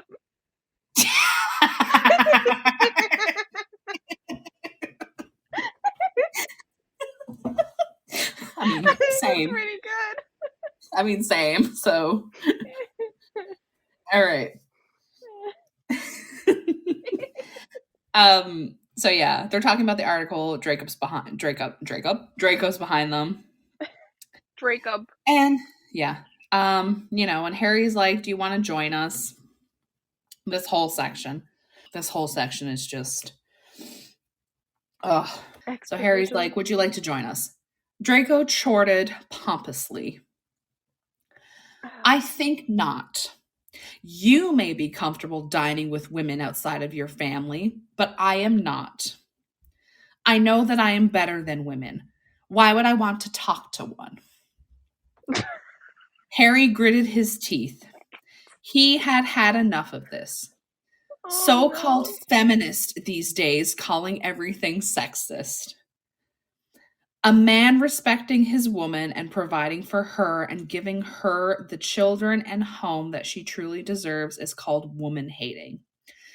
Such silliness can make us forget what real sexism looks like. The truth is, women are just as smart as men, and God made us as their equals. But equal does not mean the same, and when we treat men and women as being the same and tell women to go to work all day and forget about her true calling as a wife and mother, then that is the real woman hating. And then there are people like Draco who think that God messed up and made women worse than men, and neither is okay. Okay. That little soliloquy she just wrote Look at my thesaurus words coming out. Ooh. You're using your But English like, degree. yeah, I gotta use it for something. Mm-hmm. But that little speech had so many good points, and then went off the rails. Yep. Right? The whole like equal but different. Great idea. Great points. And then it's like, no, I think you missed the point as soon as she's coming around to the whole, like, they need to get out of the workplace. She's basically saying, get out of the workplace and get in the kitchen. Yeah. Andrew Tate like, would love this fan fiction, let's be honest. Yeah. I mean, there's not enough hookers and, like, fucking in this for him, I think, you know? Yeah. Yeah, that's true. Yeah. But, God. It's like she's so close to the right thing, and then it's like, oh, look, what? Well, she's having a breakthrough. No, okay, there it goes. Oh, it's going down. Oh, okay, that's an explosion. Oh, okay, so there's another description of Snape. Ooh. He was dressed very dapperly today in a freshly pressed dress shirt and practical pants that complemented his long, muscular legs perfectly. Above the top button of his shirt, a hint of the thick carpet under his. Just there again. She's got a thing for it. I swear to God. This is her fetish. Apparently, Snape's first name is Greg. Because, he comes over and he's like, what's going on over here? And Draco's like, nothing. And Harry goes, Draco was being a bully. And she writes, with a gasp, Greg covered his mouth with his delicate, long-fingered hands. Delicate, long-fingered? Yep. That's the least manly thing she's written, like stereotypical manly, for all of the characters. Like, all the men have been written, like, besides Uncle Vernon, were like strong, muscular, they're bulky, they're buff, they're chest hair, they're very manly, right? Yeah. But that's the most effeminate thing she's written. Oh no, I don't think she's into Snape anymore. No. So, obviously Draco gets detention, and he says, I'll get you for this, Potter. Tonight after dinner in the courtyard, we will have a pray-off. Not a pray-off. They're gonna have a pray-off. How will they ever survive? They'll just be opening and closing doors on each other over and over. God, open the door. Now, God, close the door. God, listen to me, open the door. Yeah. All right. I want to read you the pray-off. Are we prepared for this? I don't know. Are you prepared for this? How does one prepare for a pray-off? All right. So, well, Potter. Draco drawled smugly, had to do it. Looks like you came to the pray-off after all. That's right, Harry answered courageously. Well then, Draco grinned self-righteously. Let's pray. Harry and Draco got down on their knees and raised their hands to the sky. Oh, I'll go first because God loves me best, Draco declared confidently. With that, he shouted, Dear Lord, if you agree with me that women are stupid and Potter is wrong, please strike him down where he kneels. No. Dean, Thomas, and Ronald gasped. Hermione began to cry, but Harry did not flinch. He knew that he was a man of the Lord. Draco grinned viciously as he looked to the sky for a bolt of lightning, but none came. His eyes widened and his jaw dropped. He began to cry. Now it was Harry's turn to pray. Just do this. It's Harry's turn for his prayer. Back to the pray-off. Back to the prayer-off. He raised his hands far higher than Draco's had been, and he screamed. He's gonna do it better. Far louder than Draco's had been. Dear Lord, If you agree with me that women are just as good as men, but different, please. For a moment, he thought about asking for Draco to be struck down, but then he was overcome with mercy. Please make him a Gryffindor hat. And in that moment, the hat on Draco's Forced conversion. That's better. hat on Draco's head changed into a red and yellow one with a lion on it. And the tears rolling down his face were not sad tears. They were happy tears. The crowd of onlookers burst into applause, but Harry did not notice all the cheering students and teachers. He was bathing in the love of the Lord. Right in front of everybody? Mm-hmm. What is he, a nudist? Mm-hmm. I guess so. Can't bathe in front of people. It's weird. It's not Christian. Oh, I realized Greg is the name of her writing teacher. Oh.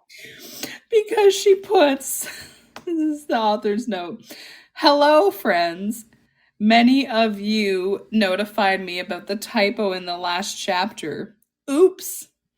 I was feeling so confident in my newfound writing skills last class.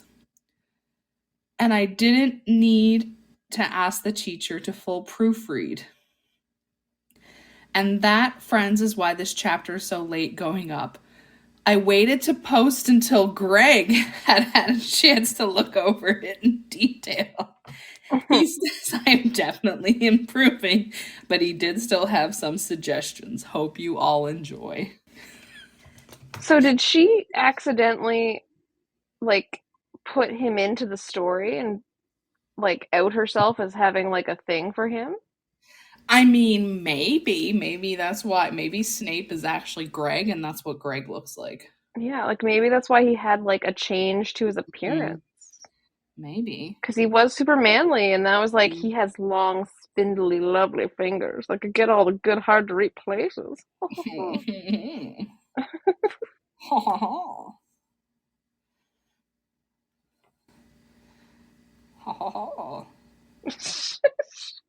That late. All right. So, chapter 13.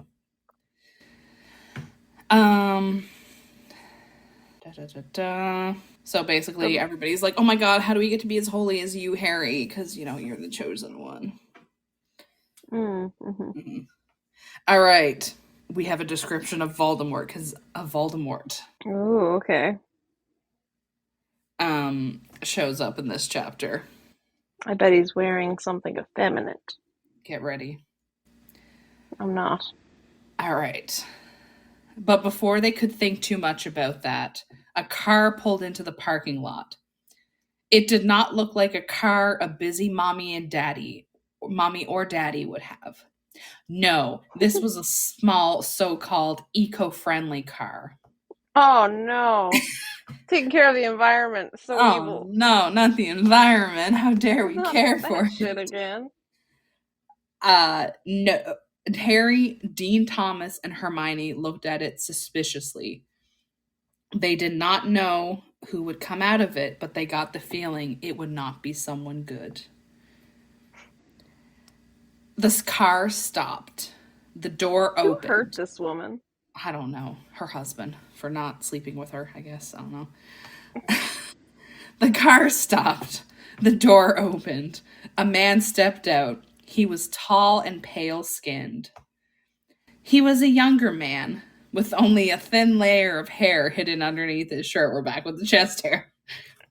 Yeah, he didn't have enough chest hair to be a good Christian. He was wearing a t-shirt and sweatpants and sneakers. So unchristian-like. He doesn't care about his appearance. Bad Christian. Yeah. No one seemed to take much notice of him, but then the Reverend's wife stepped onto the scene. She screamed. She fainted. At the sound of her cry for help, the Reverend Dumbledore came running to the rescue. So many so-called pro-women's rights, that's in quotation marks, people think that Ephesians 5:22-25 is just about wives being submissive. What they don't talk about is that it also tells husbands to sacrifice for their wives. Wow, does that sound oppressive? When he saw the man who had gotten out of the car, he stopped and gasped, and then he shouted, "Stand back, students. This is Voldemort himself." Stand back. Mm-hmm. Don't want to get his non-Christian on you. Not the non-Christian. All right, this is the last chapter. Because for some reason she didn't write anything past this. All right. Maybe she converted to Catholicism. No, I'm going to read you the author's note and you're going to know why. And you're not going to like it. She got doxxed. I was about to say if only, but no. I had that thought as well, but I withheld myself from saying it. Author's note. Hello, friends. I have some news. I got a book deal for and this. I know that it might be disappointing to the mommies out there. My husband and I had a very long talk last night, and he doesn't think that posting my writing online and going to classes is a good idea for our family. It was a hard decision for me to accept, but he does know best. I want to thank all of the many righteous believers who have supported me in this little mission of mine. And I hope this last chapter ties up the loose ends as best as one chapter can. Oh, no. Think she was ever seen again? All right. I don't know. I do want to read. I think I want to read this chapter because it's the last one. Okay. All right. Harry gasped, and Dean Thomas gasped too, and Hermione burst into tears as Voldemort ambled through the parking lot. The enormous crowd of righteous students were nervous, but they still stood boldly in the face of such horrifying evil. Dumbledore stood in front of them protectively and manfully. Harry looked at the depraved man walking towards them, and he thought of all the lies that he must have been told by evolutionists and feminists all his life. And he thought Not the feminists. I know, the feminists, how dare they? And he thought of the empty, meaningless depravedness that he would have to have just that what? That must, she didn't write this right, that he would have to distract him from that missing love in his life. That is exactly how it's written. Mm-hmm. And he thought of how one day he would die and that there would be no happy heaven for him, only the flames of hell. Harry wondered how anyone could be so stupid. Who would want hell more than heaven? It made Harry so angry. How could anybody be so stupid? Voldemort stopped walking when he was in front of the Reverend Dumbledore. He arrogantly nodded and said, "Hey, my name's Tom Riddle, and I'm here to visit my cousin." Which way is the guys' dorm? His cousin? He's here to visit his cousin. His cousin? But, okay. Is Tom Riddle. Canon. I don't know. Enough of your lies, Dumbledore exclaimed bravely. We know who you are. Voldemort blinked stupidly, and then he uttered childishly, "Stupidly? I'm sorry, what?" Dumbledore smiled smartly. You're pretending to be dumb, I see. Well, I'm not stupid. We all know how much you hate Christians. What? I don't hate Christians. Voldemort lied dishonestly. What are you even talking about? Redundant. You're still pretending to be dumb, the Reverend pointed out truthfully. We all know about your plot to illegalize Christianity, Voldemort. Voldemort blinked stupidly again and questioned evilly. Wait, this thing is about my Reddit account? My Reddit account. Is that what you call your godless coven? Dumbledore queried knowingly. Your godless coven. Well, yes, I have indeed seen your so-called Reddit account. And just try to deny your hatred of Christianity when you post things like this. Christians all sucks. Sucks is spelled S-U-X. Their religion is stupid and should be illegal. I will write is spelled R-I-T-E, to Congress and tell them to make a law. Harry laughed intelligently because Voldemort did not even understand proper spelling and grammar. He laughed intelligently. That was a joke, Voldemort retorted unintelligently. That whole account is a joke. I mean, Voldemort _ righteous _ skeptic. He laughed with the nervousness of one who knows he is damned. Of course you're not supposed to take it seriously. Did he spell that correctly? Yes. He can't spell right or sucks, but he can spell righteous. Mm-hmm. And he can spell skeptic? Yeah. It's impressive. That ignorance is impressive. Do you think religion is a laughing matter, young man? Dumbledore demanded righteously. Well, it is not. What sort of joke is trying to outlaw religion? Of course I don't actually want to outlaw religion, Voldemort uttered deceptively. That would be ridiculous. I just got annoyed by the ridiculous straw man some Christians have made out of atheism. So whenever I see someone ranting about how depraved and evil we non-believers are, I reply with something like that. You know, taking that stereotype to an extreme point to point out how ridiculous it is. Also, a small but vocal minority of atheists exists that stereotypes and mocks anyone who disagrees with them. They can be just as hateful as people think we all are, and that does real damage. They bug me as much as the straw man arguments do, and they give those arguments credibility.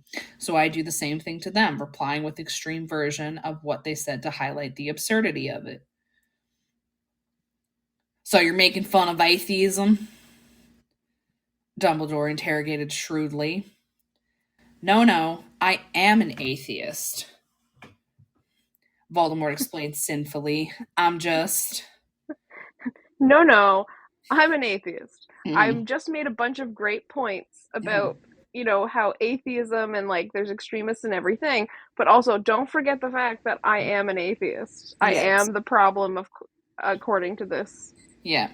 This writing. Just as I thought, Dumbledore surmised wisely. And he smiled wholly in satisfaction that the Lord had worked through him. We have been preparing for this day, and we have been preparing for it for a long time. Students! The holy little one stood at attention. Convert him! Dumbledore commanded bravely. And all at once, the students began to shout. Forcible conversions. Yeah.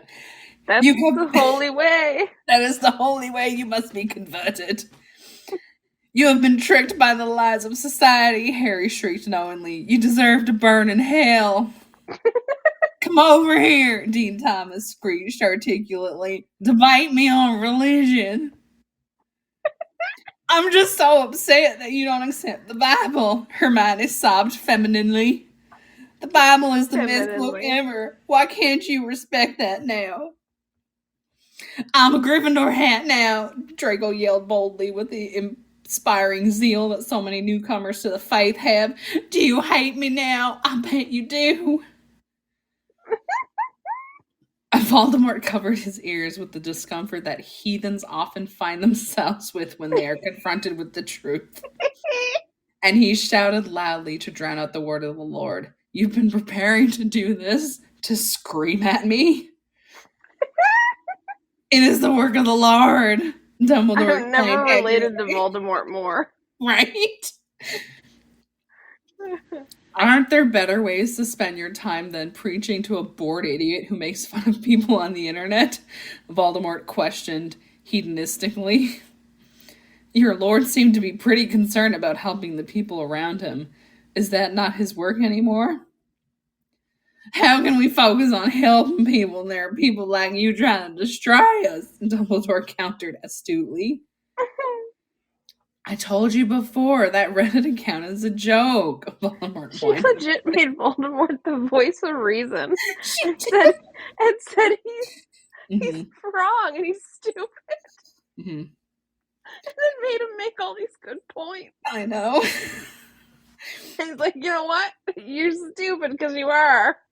Not like, it's like, because I said so, instead of like actually dealing with an argument. Oh my gosh. I thought this might be so at first, the Reverend commented fairly, but it was just too realistic.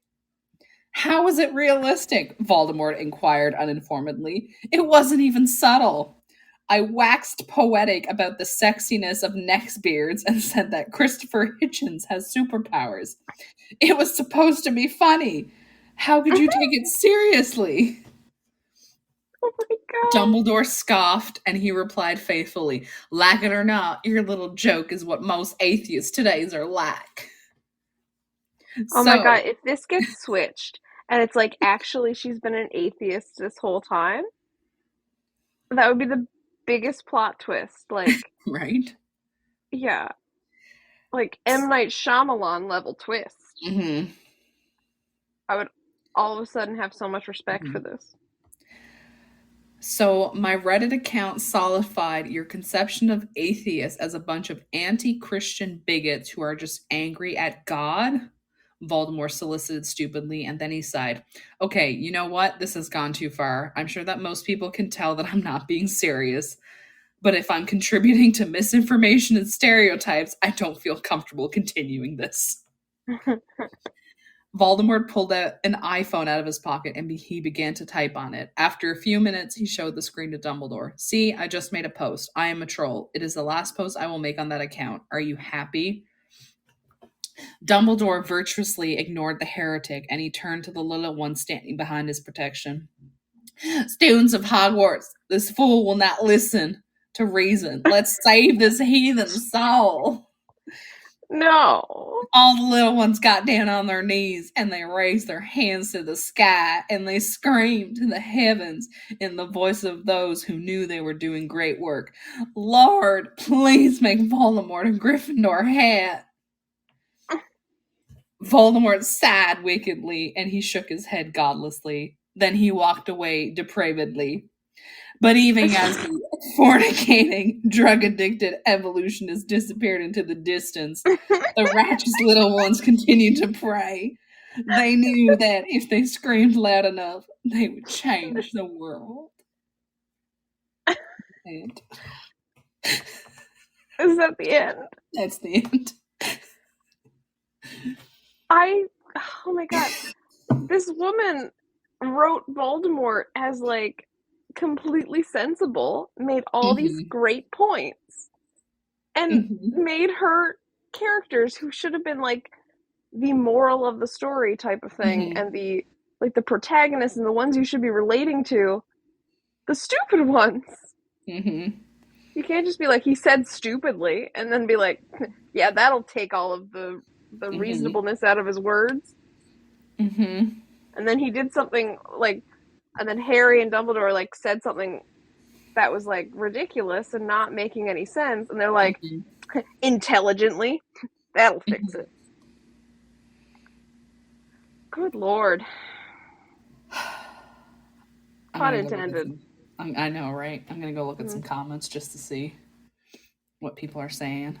Oh, that is oof. We're gonna ignore that comment because this is somebody saying that they sell child pornography, so we're gonna ignore that.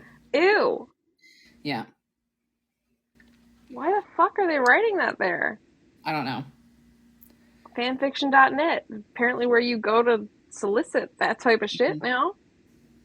Good God. Somebody comments, "This is the dumbest thing I've ever read. Can't wait for more." If you aren't a Christian, you're a Derg-deller. A Derg-deller? Mm-hmm. How could those who commented first get so angry about this nonsense? It is clear the story is a joke and that Grace Ann is a close friend of the author of My Immortal. She would never be a friend with the person who wrote My Immortal, first of all. I have no idea what My Immortal is, but it is another Harry Potter fan fiction, and she takes inspiration from My Immortal by Evanescence, and everybody's goth and vampires. Ooh. Oh my God, there's Why another do we read one. that one? Why are they what the fuck? There's another person what is wrong with these people? Why doesn't that get flagged? I don't know. It's the same person who keeps writing it. You know how they start their post? "Hello, fellow pedos." Ew. I'm not gonna read that. No. Now, is this someone that's just like Voldemort in the story, who's just like being a troll? Because anybody writing that there, like, why? I don't know, because they're talking about videos that they have. Ugh. And it's gross. Anyways.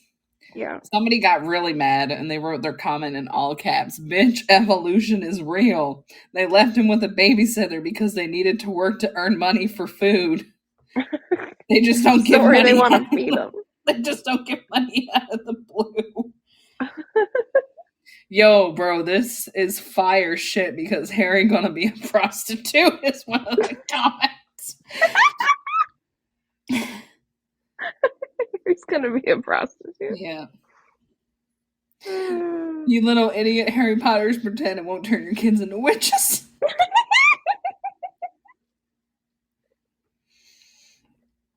Oh, another person. "Are you crazy or what? Harry Potter is good. It's for everyone. You are so stupid. I won't be surprised." I feel like I should recommend her to read the book Jesus H. Potter. Mm-hmm. I'm pretty sure is what it is. And it's basically talking about Harry Potter as a retelling of the Jesus. This comment. Sorry. This comment. "Why do you hate birthdays so much? Birthday's a sign of atheism? Were you not born?" Were you not born? Were you not born? That's amazing. That was a beautiful one. Were you not born? Oh my God. I'm gonna read you these. We're gonna wrap this up in these comments, man. Okay. I'm crying. Oh my God, this is the best thing I've ever read in a while. I have so many questions. Why is Minerva young and blonde? Why are you thirsty for Snape? Why is Snape in Gryffindor? Why is praying magic in this universe? I'm not Christian, but I'm pretty sure it doesn't work that way. Why are you talking about the American Constitution when they're supposed to be in England? I saw this as a meme somewhere and I can't believe it's real. This person's comment: "Petunia is so hot, absolute MILF. TBH, I'd be domesticated AF for Petunia. I'd cook, I'd clean, not gonna lie, I'd carry her children and let her step on me. She's such a cougar, damn." And Hagrid, "Holy shit, call him Jesus the way I'd make him bread and wine." Thank you so much for writing this, mommy. It's hot as hell.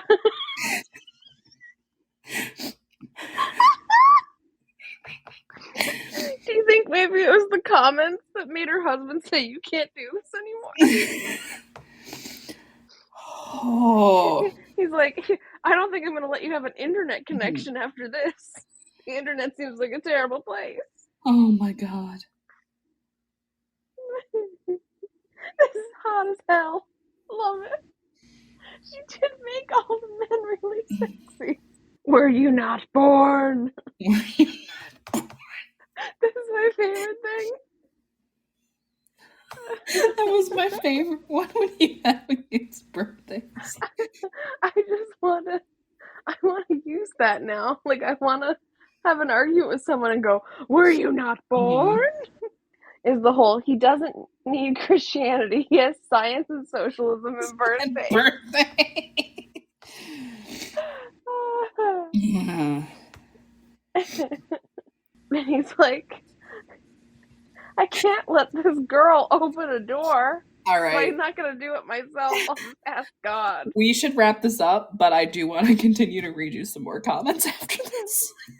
So, if you want to hear us meet, I can't even. Can you do the outro? I can't think after reading that. I don't know if my brain's any better. Okay. How do we outro? If you I want don't to know. hear more of us, look us up. We're Inconsistently Consistent. Instagram Inconsistent Podcast 1. Facebook Inconsistently Consistent. I'm Rachel _Rachel VR_ on TikTok and Instagram. Melanie wrote a book, Toymaker, MelanieFlynnBooks.com. That's about all I can handle at this point after this. Yeah. So, yeah, bye. We need to recharge with the power of socialism and birthdays and science. Yeah. Yeah. Leave us a rate and review, comment, all that stuff. All that fun stuff. We'll Email see you in 2 weeks. inconsistentpodcast1@gmail.com. I need to go pray to Charles Darwin. All right. Bye. Bye.